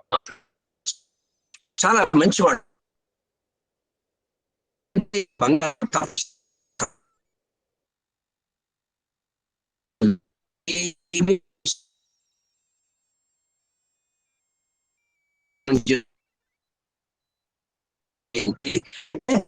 స్వధర్మ పుణ్యద్వర్ధితం మానవావి అని చెప్పి ఏంటంటే నీకు ఇచ్చినటువంటి పని చిత్తశుద్ధితో, ఏకాగ్రతతో, భక్తి శ్రద్ధలతో, దైవ సమర్పణ భావంతో చెయ్యడమే తపస్సు. నీకు ఏ సేవనండి ఇచ్చినటువంటిది మీకు లేకపోతే భజన సింగర్ ఓ భజన ఇచ్చారు, ఆ భజన ఎంతో శ్రద్ధగా హాయిగా చక్కగా ప్రాక్టీస్ చేసి చక్కగా పడి అది భజన సింగర్కి అదే తపస్సు. అలాగే సేవ అంటే ఒక నారాయణ సేవ చక్కగా రుచికరంగా ఉండేది, చక్కగా ఎంతో ప్రేమతో వడ్డించారు. దట్ ఇట్ సెల్ఫ్ ఇస్ తపస్సు. అంటే దైవ సమర్పణ భావంతో ఉండటమే తపస్సు అనేటువంటిది. ఇది మర్చిపోకండి అని. ధ్యానం అంటే ఉంటాయి మనకి. అంటే ఎక్కడో మనం రూమ్ లో కూర్చొని పూజా గదిలో కూర్చొని ఒక పీట వేసుకున్నాం, దాని మీద తెల్లటి గుడ్డపరుచుకున్నాం, దాని కూర్చొని హాయిగా కళ్ళు మూసుకుని ధ్యానం చేసుకుని బాగా కరెక్టే. అవన్నీ ధ్యానం కాదని ఎవరు అంటలే. కానీ సామాన్యమైనటువంటి భక్తులు ఇవన్నీ చేయలేనటువంటి వాడికి ఏంటి స్వామి చెప్తారు, 24 గంటలు నా గురించి ఆలోచించటమే ధ్యానము అన్నారు. 24 గంటలు నా గురించి ఆలోచించు. నువ్వు ఎక్కడున్నా ఏం చేస్తున్నా నా గురించి, నేను నీ పక్కనే ఉన్నాను అనుకో, ఆలోచించు, నా గురించి ఆలోచించు. నేను నా పని చేస్తున్నాను అనుకో, నువ్వు ఆఫీస్ పని చేసుకున్నా, ఇంటి పని చేసినా, ఏ పని చేసినా నీ పని నా పని వేరే వేరే లేదు. నువ్వు చేస్తున్న ప్రతి కార్యక్రమం భగవత్ కార్యక్రమే అని భావించు అని చెప్పాను. చేస్తే అప్పుడు నీ చెంతనే నేను ఉంటానయ్యా అని చెప్పి స్వామి చాలా చెప్పింది. ఇది చాలా ముఖ్యమైనటువంటి ధ్యానము, తపస్సు అనేటటువంటి అర్థం కాని విషయాలు ఏం కావు మనకి. మనం ఇచ్చినటువంటి పనిని భక్తితో, శ్రద్ధతో, అచంచలమైన విశ్వాసంతో చేయండి. సత్యసాయి భక్తులు ఇలా జీవిస్తే తప్ప ఇతరుల్ని ప్రభావితం చేయలేరు. మీరు ఇతరుల్ని ప్రభావితం చేస్తే తప్ప ఈ సమాజం మారదు. మీరు ఒక్కరు బాగుపడినంత మాత్రం ఈ ప్రపంచం మారిపోదు. అంచేత సత్యసాయి భక్తుల మీద మన మీద ఎక్స్ట్రా రెస్పాన్సిబిలిటీ ఏముందంటే మనం ఆదర్శంగా ఉంటూ ఇతరులను కూడా ఆదర్శంగా ఉండేలాగా తీర్చిదిద్దగలము. ఎప్పుడు తీర్చిదిద్దగలుగుతాం అంటే ఇదిగో ఇట్లాంటి కార్యక్రమాలన్నిటి కూడా స్వామి చెప్పినటువంటి మాటల్ని అర్థం చేసుకుని మనం చేసినప్పుడు మాత్రమే చేయగలం. అట్లా మనం చేయాలి ఎప్పుడు కూడా. అంటే మనం ఇప్పుడు కూడా ఇంకొక ముఖ్యమైనటువంటి విశేషం ఉంది. ఏంటంటే స్వామి అంటే అందరిలోని భగవంతుడు చూడటం సాధ్యమా అంటే సాధ్యం కాదు అని మనం అనుకుంటాం అందరిలో. అయితే ఉండొచ్చు స్వామి తప్పకుండా అందరిలో మనం చెయ్యవచ్చు. అందరిలో భగవంతుని చూడవచ్చు. ఎట్లా చూడొచ్చు అంటే మనం చేయగలిగినటువంటి పని చేస్తే అప్పుడు అది స్వామి ఎప్పుడు చెప్తారనమాట. ఏంటంటే మనకి మన జీవితాన్ని గురించి మనం ఆలోచించం, పెద్దగా ఎక్కువగా ఆలోచించం మనం. అంటే సాధారణంగా మనం అనుకుంటూ ఉంటాం ఏంటంటే జీవితం అంటే ఒకటే అని. కాదు, జీవితం అన్నది ఒకటి కాదు. ఏంటంటారు స్వామి ఎప్పుడు కూడా, ఈ జీవితం అనేటువంటిది 4 కోణాలు ఉన్నాయి మన జీవితంలో. ఏమిటి కోణాలు ఉన్నాయి అంటే, మొట్టమొదటిది మన కుటుంబ జీవితం, రెండోది వ్యాపార జీవితం, నాలుగో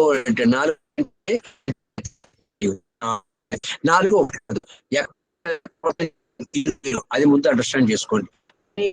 అనుకునే అన్ని మీరు అంటే అంటే ఇప్పుడు కుటుంబంలో జీవితంగా గడపాలి కదా. మీరు ముందు కుటుంబంలో జీవితంగా గడిపితే అప్పుడు పైన గడపడానికి అవకాశం ఉంటుంది. అప్పుడు మీరు కుటుంబం ఎట్లా గడపగలుగుతాం అంటే స్వామి చెప్తారు. సహనము మొట్టమొదటి కుటుంబ కలిసి చూడండి, మనం ఎప్పుడు చెయ్యం, చాలా మంది ఉండొచ్చు. వాళ్ళకి నమస్కారం. అంటే కుటుంబ అందరూ కలిసి సాయి భక్తులు ఇంట్లలో కుటుంబ సభ్యుల ఒక అరగంట సేపు అయినా ప్రార్థన చేసుకోండి. అంటే నామసకి మనకి భజన చేసుకోండి తప్పకుండా. ఒక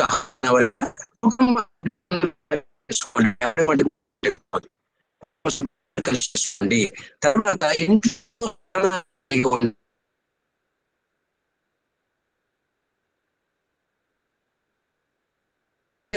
ఎప్పుడు ప్రేమ పంచగలుగుతారు మీరు? ఉద్రేక పడకుండా ఉంటే పంచగలుగుతారు. ఉద్రేక పడారో చేయకూడని పని చేస్తారో అనకుండా మాట్లాడారు. అంచేత మీరు ఎప్పుడూ కూడా ఉద్రేకపడకండి, సహనాన్ని కోల్పోకండి. ఇంట్లోనే ఎప్పుడూ సహనంగా ఉండండి.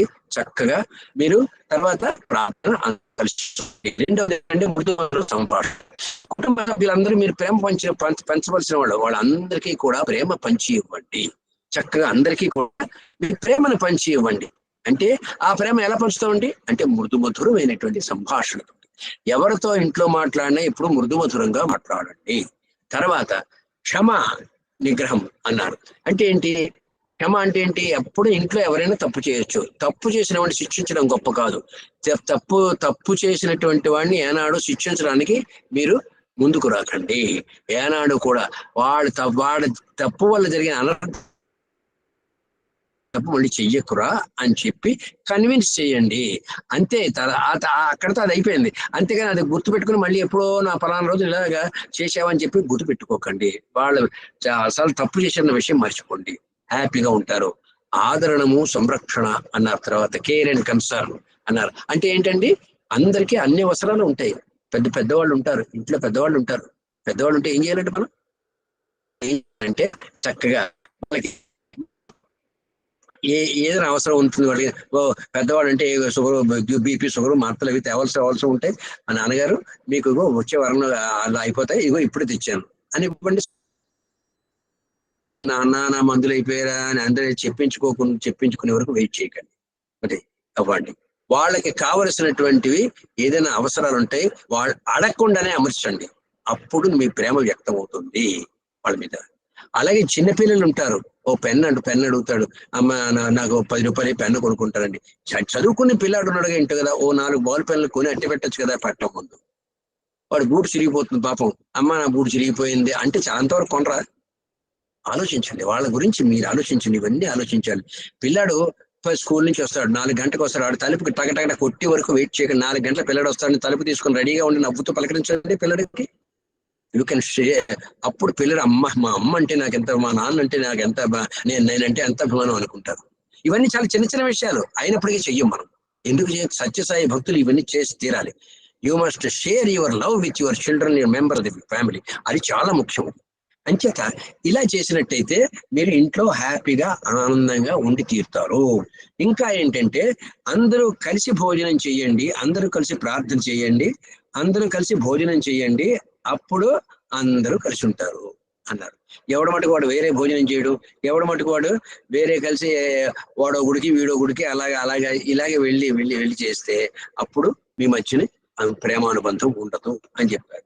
ఇక సామాజిక జీవితం, పక్కవాడు మన ఇంట్లో ప్రేమగా ఉంటే సరిపోదు కదా, పైన కూడా ఉండాలి.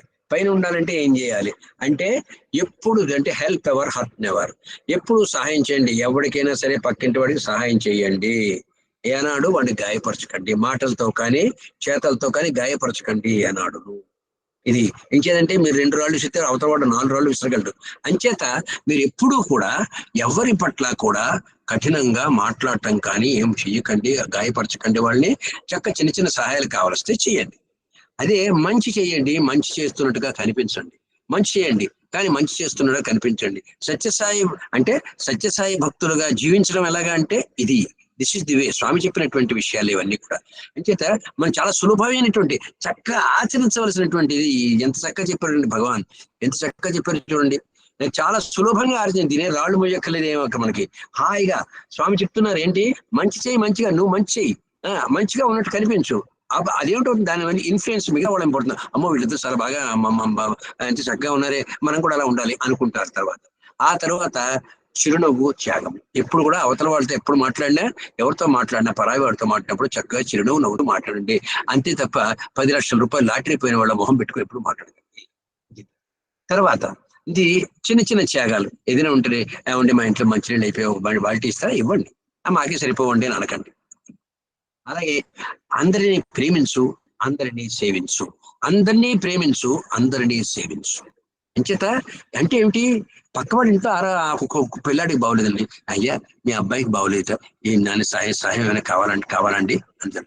హాస్పిటల్లో చేశారు, అయ్యా అబ్బాయి హాస్పిటల్ ఎలా ఉందండి, అబ్బాయికి నా వల్ల అవ్వలేను, సహాయం కావాలి, అడగండి. ఎంత సింపుల్ థింగ్స్. అప్పుడు మీకు కూడా అవతల వాళ్ళు సహాయం చేస్తారు. అంచేత ఇది చాలా ముఖ్యం. ఇది మిగతా వాళ్ళు అంటే తర్వాత అంటే ఈ విధంగా పక్కవాడితో కూడా హాయిగా ఉండొచ్చు. ఇంకా మరి ఏం చేయాలండి, వృత్తి వ్యాపార జీవితంలో కూడా హాయిగా ఉండాలి కదా. ఎట్లా ఉండాలి అంటే చాలా తమాషైన విషయం. అంటే ముఖ్యంగా మీరు ఏం చేయాలండి, వృత్తి వ్యాపార జీవితంలో పంక్చువాలిటీ చాలా ముఖ్యం. అంటే మీరు సమయానికి మీరు ఆఫీస్కి వెళ్ళండి, అప్పుడే మీకు గౌరవం ఉంటుంది. ఒక్క 5 నిమిషాలు లేట్గా వెళ్ళంటే వీళ్ళు లేట్ టిఫిన్ ముద్రేసిస్తారు మనకి. అట్లా కాకుండా మనం సమయ పాలన చేయండి. బికాస్ కాలస్వరూపుడు భగవంతుడు, స్వామి చెప్తారు ఇప్పుడు కూడా. అంచేత భగవంతుడు స్వామి ఏం చేస్తారంటే, పుట్టపర్తిలో ఎన్ని గంటలకు ప్రారంభం అవుతుంది, 9 గంటలకంటే 9 గంటలకు ప్రారంభం అవుతుందా, 8 గంటలకి వేదం ఉంటే 8 గంటలకు ప్రారంభం అవుతుందా, 8 అంటే 8:30కి, లేకపోతే 9 అంటే 9:15కి భజన ప్రారంభించడం లేదా. ఎంచేత భగవంతుడు ఏర్పరిచాడు ఇలా ఉండాలరా నాయన అని చెప్పి. తర్వాత మీరు ఇంకోటి ఆఫీస్లో ఒకటి సమయం వల్ల, రెండోది ఏం చేయాలండి, మీ ఆఫీస్లో మీకంటే ఎవరూ పని చేయలేరు, ఈ అద్భుతమైన పనివాడు అని మీరు రుజువు చేసుకోవాలి. ఇది చాలా అవసరం. ఇది ఇంకేతంటే అప్పుడు మీ ప్రతిభ, మీ సమర్థత మీదే మీకు గౌరవం ఉంటుంది. తర్వాత మీ ఒక్కరి వల్ల ఆఫీస్ నడవదు, 10 మంది వల్ల నడుస్తుంది. అంచేత మీరు ఏం చేయాలంటే ఎప్పుడు కూడా ఇతరులకి సహాయ సహకారాలు అందిస్తూ ఉండాలి. తర్వాత మీ బాసులు ఉంటారు ఎక్కడైనా. ఏ బాసు వాడు హిరణ్యకశిపుడు అవ్వచ్చు, రావణాసురుడు అవ్వచ్చు, లేకపోతే రామచంద్రమూర్తి అవ్వచ్చు, ఎవరైనా సరే మీ బాస్ పట్ల విధేయులుగా ఉండండి, మీ పెద్దవాళ్ళ పట్ల గౌరవం. అలా కాకుండా ఆ తర్వాత ఏం చేయాలంటే విధేయులుగా ఉండాలి. విధేయత తర్వాత ముఖ్యంగా ఉండవలసింది, పెద్ద అధికారిని ఎంత గౌరవిస్తారో ఆఖరి చిన్న ఉద్యోగిని కూడా అంతే గౌరవంగా వచ్చింది. అంటే వాడికి వేరుగా వీడికి వేరేగా ఆ గౌరవంలో ఆ తేడాని చూపించకండి, అందరినీ ఒకే విధంగా గౌరవించండి. ఇలా ఉంటే మీరు హాయిగా హ్యాపీగా ఉంటారు అండి. ఇంకా మరి భగవంతుడితో హ్యాపీగా ఉంటారు అంటే చూడు, ఎందుకండి ఇంట్లో ప్రేమ పంచం, తర్వాత పక్క ఇంటి వాడికి ప్రేమ పంచం, అక్కడి నుంచి తీసుకొచ్చి మనం వృత్తి వ్యాపార జీవితంలో మన తాలూకు ఫ్రెండ్స్ అందరికీ కూడా ఆఫీస్లో వాళ్ళకే ప్రేమ పంచగాను. ఇప్పుడు ఏం చేయాలండి, ఈ ప్రేమని భగవంతుడితో పంచుకోవాలంటే అచంచలమైనటువంటి విశ్వాసాన్ని కలిగి ఉండాలి భగవంతుడి పట్ల. నా దేవుడు సర్వేశ్వరుడు, నా భగవాన్ బాబా సర్వేశ్వరుడు, సర్వజగద్రక్షకుడు అని నమ్మకం కలిగి ఉండాలి. అది ఎప్పటిది దానికి ఫస్ట్ ఆఫ్ ఆల్ నీకు నమ్మకం కలిగిందని ఎలా తెలుస్తుందండి అంటే, మీకు ముఖ్యంగా విశ్వాసము అంటే మనకి మంచి స్వామి భగవంతుడని విశ్వాసం ఉండాలి. రెండోది ఏంటండి, ధ్యానము. 24 గంటలు స్వామి యొక్క ప్రెజెన్స్ ని ఫీల్ అవ్వాలి. మీరు స్వామి నా పక్కనే ఉన్నాడు, నా చేయి పట్టి నడిపిస్తున్నాడు అనేటువంటి భావం కలిగి ఉండాలి. మూడవది నామస్మరణ. అంటే 24 గంటలు హాయిగా నామస్మరణ, ఏమాత్రం అవకాశం ఉన్న నామస్మరణకి వెళ్ళండి. నామస్మరణ ఏంటంటే స్వామి చెప్తారు ఒక విషయం, అంటే మీ ఇంట్లో మీరు నమస్కారం చేసుకోవచ్చు, కానీ అందరితో కలిసి చేశారనుకోండి అప్పుడు ఫలితం ఎలా ఉంటుంది స్వామి చెప్తారు. ఇప్పుడు కూడా మీ ఇంట్లో చేసుకుంటే అత్యంత భక్తి శ్రద్ధలతో చేస్తేనే మీకు ఆ స్వామి యొక్క అనుగ్రహం లభిస్తుంది. కానీ మీరు సామూహికంగా అందరితో కలిసి 100 మందితో కలిసి చేశారనుకోండి, అప్పుడు అందులో ఏ ఒక్కరు భక్తి శ్రద్ధలతో చేసిన ఫలితం అందరికీ లభిస్తుంది. గుర్తుపెట్టుకోండి. అంటే కామధేనువులు అంటే ఆవు ఉంటుందయ్యా, ఆ ఆవు చక్కగా పాలిస్తుంది. ఆ పాలు దూడ ఆ ఆవు పొదుగులో మూతి పెట్టగానే చేపుతుంది, బాగా పాలిస్తుంది. ఆ దూడ ఒక్కటే తాగుతుంది, ఆ దూడతో పాటు మనందరం కూడా తాగుతాం కదా. అట్లాగే ఆ భక్తుడు అచంచల భక్తి విశ్వాసాలు కలిగినటువంటి భక్తుడు ఆ దూడ లాంటి వాడు. మిగతా పాలు తాగే వాళ్ళందరం మనం. అంచేత ఆ విధంగా ఆ ఒక్క దూడ ఒక్క దూడ ఇప్పుడు ఈ విధంగా ఆ ఆవు పొదుగులో మూతి పెట్టి పాలు తాగడం వల్ల మనందరికీ పాలు లభిస్తాయో, ఒక్క భక్తుడు అలాగా ఎంతో అత్యంత విశ్వాసంతో భక్తి శ్రద్ధలతో ప్రార్థిస్తే ఫలితం మనందరికీ కూడా లభిస్తుంది. అంచేత సామూహికమైన భజన చాలా ముఖ్యమైనటువంటి అది. ఇలా కానీ మీరు కానీ ఈ 4 జీవితాల్లోని, కుటుంబ జీవితంలోని, ఆ సామాజిక జీవితంలోను, తర్వాత వృత్తి వ్యాపార జీవితాల్లోని, ఆధ్యాత్మిక జీవితంలో ఇలా గడుపుకుంటే ఈ ప్రేమను అందరికి పంచిపెట్టారు. ఆఖరి భగవంతుడు కూడా పంచిపెట్టారు. భగవంతుడు పంచిపెట్టడంలో ఆఖరిది ఏమిటండి? నిస్వార్థమైన సేవ. ఇవి ఆఖరికి నామస్మరణ చేసిన తర్వాత ఏంటంటే నిస్వార్థమైన సేవ చేయండి, ఏ స్వార్థం. అప్పుడు ఏం చేస్తారండి, ఖచ్చితంగా ఈ ప్రేమ అలవాటై వాడు ఎవరికైతే మీరు అన్నం పెడుతున్నారో నారాయణ వాళ్ళు మీరు చక్కగా స్వామికి పెడుతున్నాను అనేటువంటి భావం మీకు వచ్చి తీరుతుంది. అలాగా ప్రేమ పంచడం అలవాటు అవుతుంది. ప్రేమ మీ నరాల్లోని ప్రవహిస్తుంది. సత్యసాయి భక్తులుగా ఈ ప్రేమని నరనరాల్లో ప్రవహించేలాగా మీరు కానీ సాధన చెయ్యగలిగినట్టయితే భగవంతుని యొక్క దివ్యమైనటువంటి అనుగ్రహ ఆశీస్సులు అఖండంగా మీ మీద కురుస్తారని నేను తప్పకుండా విశ్వసిస్తున్నాను. సరే, ఇంకొకటి మాట మాత్రం చెప్తాను. చక్కగా ఇందక్కడందరూ నామ సంకీర్తనం చేశారు, చాలా చక్కగా చేసుకున్నారు. కానీ ఒక్కటి గుర్తుపెట్టుకోండి, మీరు ఎప్పుడు నామ సంకీర్తన చేసినప్పటికీ కూడా మీరు భావయుక్తంగా పాడండి. ఇది చాలా ముఖ్యం. ఇది చాలా జాగ్రత్తగా ఆలోచించుకోండి. భావయుక్తంగా పాడండి. తర్వాత కఠినమైన పాటలు అనవసరంగా పాడకండి. మీరు పాడగలిగిన పాటలు ఎంచుకోండి. చక్క అందరూ రామకృష్ణ గోవింద అనేటువంటి అనేక నామ సంకీర్తన మర్చిపోకండి. ఇది నామ సంచిత నామాలు ఎక్కువగా ఉన్నటువంటి భజనలు పాడండి. పాడితే అందరూ కూడా పాడతారు. మీరు పాడతారు.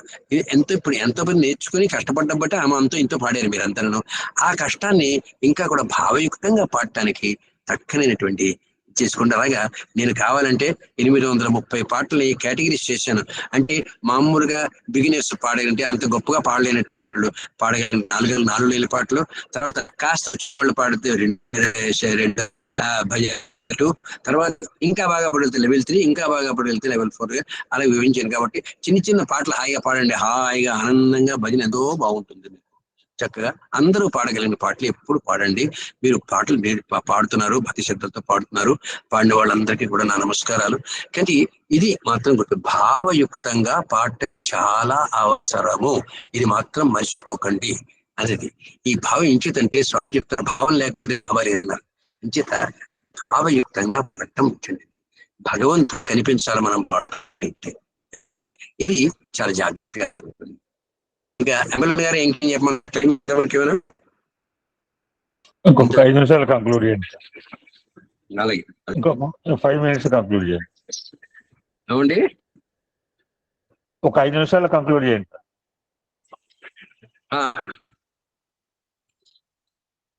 ఒక 5 minutes లో కంక్లూడ్ చేయండి sir. They are eagerly waiting to speak with you many. ఏదండి, ఒక 5 నిమిషాలు కంప్లీట్ చేస్తే మీతో అందరు మాట్లాడతారు సార్. అలాగే అలాగే అలాగే అలాగే అలాగే అలాగే అలాగే అలాగే అంచేత ఇది మనం ఒకే ఒక విషయం, ఏమండి ఇదంతా మనకి సాధ్యమవుతుందా? సాధ్యమవుతుంది. సాధ్యం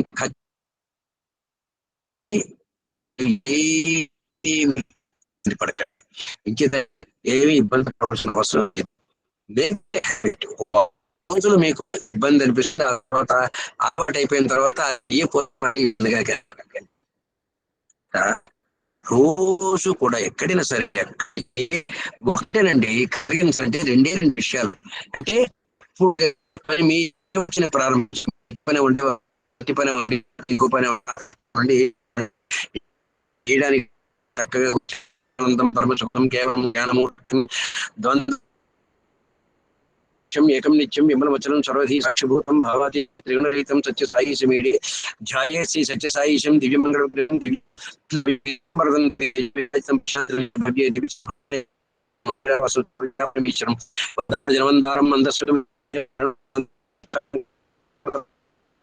శిరోముఖం సర్వభూతాంతరాత్మం సత్య సాయిశ్వరం భజే వరదభయ వర్ణాలయ నమామి సత్య సాయి సుంద భక్తార్థ భంజనం నమామి సత్య సాయి సుంద భక్తార్థ భంజనం నమస్తే పుట్టపర్తి చ నమస్తే భక్తవత్సల నమస్తే సర్వదేవ నమస్తే పరమేశ్వర తమేవ గతస్మాకం దయాంకురమై ప్రభో తమేవ భగవన్ బాబా మనస కర్మణ వాచా చింతయామి భగవత్పరం సత్య సర్వేశ సద్భత పరిరక్షక ప్రసీద హే కృపాసింధో ప్రసీద పరమేశ్వర ప్రసీదమై ఆత్మబంధో భక్తబంధో దయానిధే అపరాధ సహస్రాన్ని క్రియంతే సతతం మయా తాని సర్వాణి సాయి క్షమితాన్ త్వరయాత్వే. ఓం శ్రీ సాయిరామ్, ఓం శ్రీ సాయిరామ్, ఓం శ్రీ సాయిరామ్, ఓం శ్రీ సాయిరామ్. ఎంతసేపు పట్టిందంటే 5 నిమిషాలు పడాల, 5 నిమిషాలు కూడా పట్ల. అట్లాగా చక్కగా ప్రార్థన చేసుకోండి. ప్రతి పనిని చేస్తున్నాను తండ్రి, నన్ను నా చేయి పట్టి నడిపించి తండ్రి అన్నట్టు తప్పకుండా నడిపిస్తారు స్వామి. నేను చెప్పిన నా అనుభవమే చెప్తాను. నేనే కట్టగలను. ఎప్పుడు ఒక్క బ్రిడ్జ్ కాదు, ఒక బ్రిడ్జ్ అన్నాడు కట్టలేదు. అలాంటిది 93 బ్రిడ్జిలు 9 నెలల్లో కట్టాలంటే ఇట్స్ ఓన్లీ హిస్ గ్రేస్. వారి యొక్క అనుభవం, వారి యొక్క ఆశీస్సులు తప్ప ఇంకేమి వారి తాలూకు అలా నడిపించారు. మనం ఎప్పుడు ఏది చేసినా సరే మనం వారిని తలుచుని వారికి నివేదించుకొని మీరు ఒక మహాప్రసాదంగా స్వామి యొక్క అనుగ్రహాన్ని వెతుకుని స్వామి యొక్క ఆశీస్సులు తీసుకుని ఆ తర్వాత మీరు వెళ్ళండి. తప్పకుండా మీరు ఏది పట్టినా సరే తప్పకుండా జరిగి తీరుతుంది. అందులో ఏ విధమైనటువంటి సందేహం లేదు. ఇది చాలా ముఖ్యమైనటువంటి విశేషం. అంతే అది ప్రార్థన ప్రార్థన ప్రార్థన ప్రార్థన 24 గంటలు మీరు ఆర్తాంగ్ సాయి అనేటటువంటి ఒక భక్తుడు, ఆయన వైకింగ్ ప్రాజెక్ట్ కి సెలెక్ట్ అయ్యాడు. ఆయన అమెరికాలో, అంటే మార్స్ మీదకి స్పిరిట్ రోవర్ దిగడానికి తగినటువంటి మెకానిజం కనిపెట్టడానికి అమెరికన్ సైంటిస్టులు అందరూ ఫెయిల్ అయిపోతే ఈయన పిలిపించారు. ఈయన ఏడాది పాటు రీసెర్చ్ చేస్తే ఏడాది పాటు ఏమీ కనిపెట్టలేకపోయాడు. ఆఖరికి ఏం చేశాడంటే ల్యాబొరేటరీకి తాళం వేసి తిన్నగా వెళ్ళిపోయాడు. కొండ శిఖరం మీదకి వెళ్ళిపోయాడు.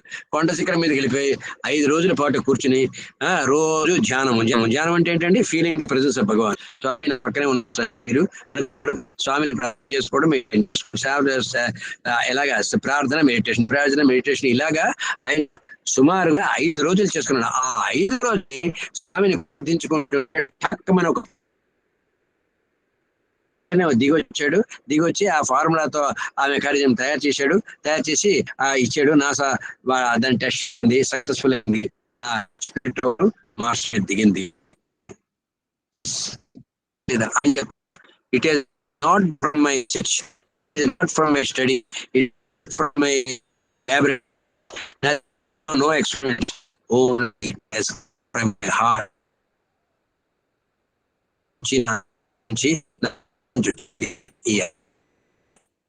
చూడండి, ప్రపంచఖ్యాత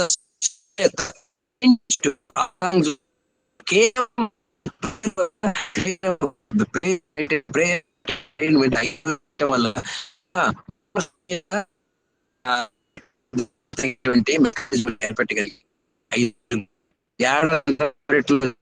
చేసి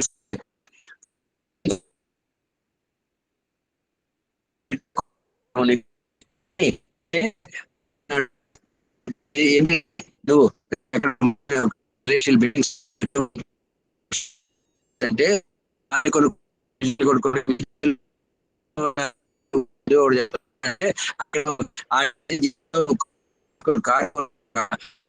కోసం చెప్పుకొని ఇక్కడ ఉండిపోమన్న కార్ల కోసం మేళ్ళ కోసం అని చెప్పి వెంటనే వెళ్ళిపోయి ఆయన ఇక తన ఇంటి గోధుమ ఇచ్చేవాడు. ఆ భజనలు వినిపించేవాడు. భజనలు మొక్కలు పాట అన్నారు అని వినిపించింది. కోసుకున్న తర్వాత ఆహారం ల్యాబొరేటరీలో టెస్ట్ చేస్తే ప్యూరెస్ట్ ఫుడ్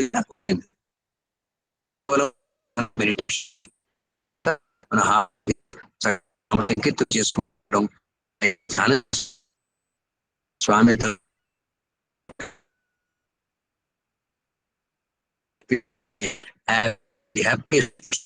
మీ సమస్యలు ఆయన సమస్యలు అవుతాయి. అప్పుడు ఆయన అన్ని తెలుసుకుంటాడండి.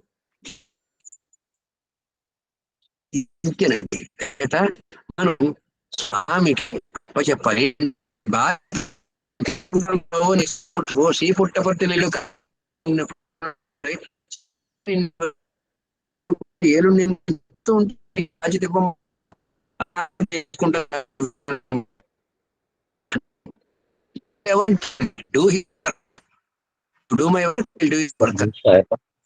మాకేం సౌండ్ వినొస్తలేదు సార్, డిస్టర్బెన్స్ బాగుంది.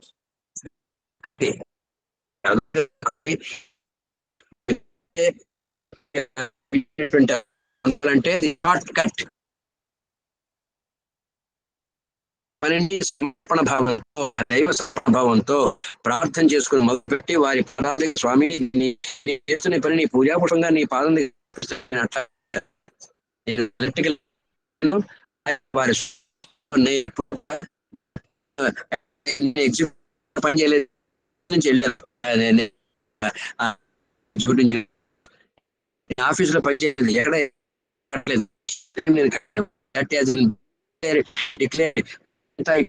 నమస్కారం పెట్టుకుని వెళ్ళాం. అన్ని చేసి వచ్చిన తర్వాత రైల్వే బోర్డు నుంచి వచ్చేసరికి ఎవరిచ్చారంటే మన కూడా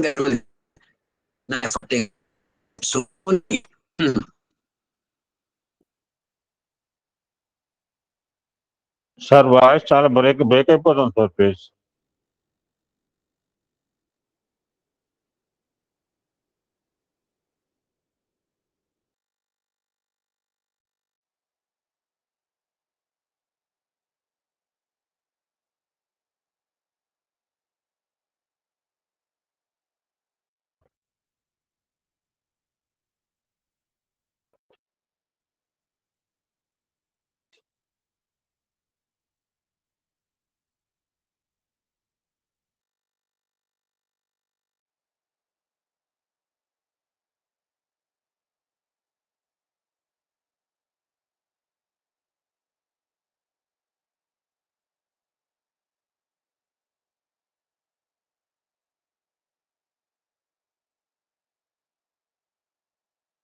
ఆపే రికార్డింగ్ ఆపండి.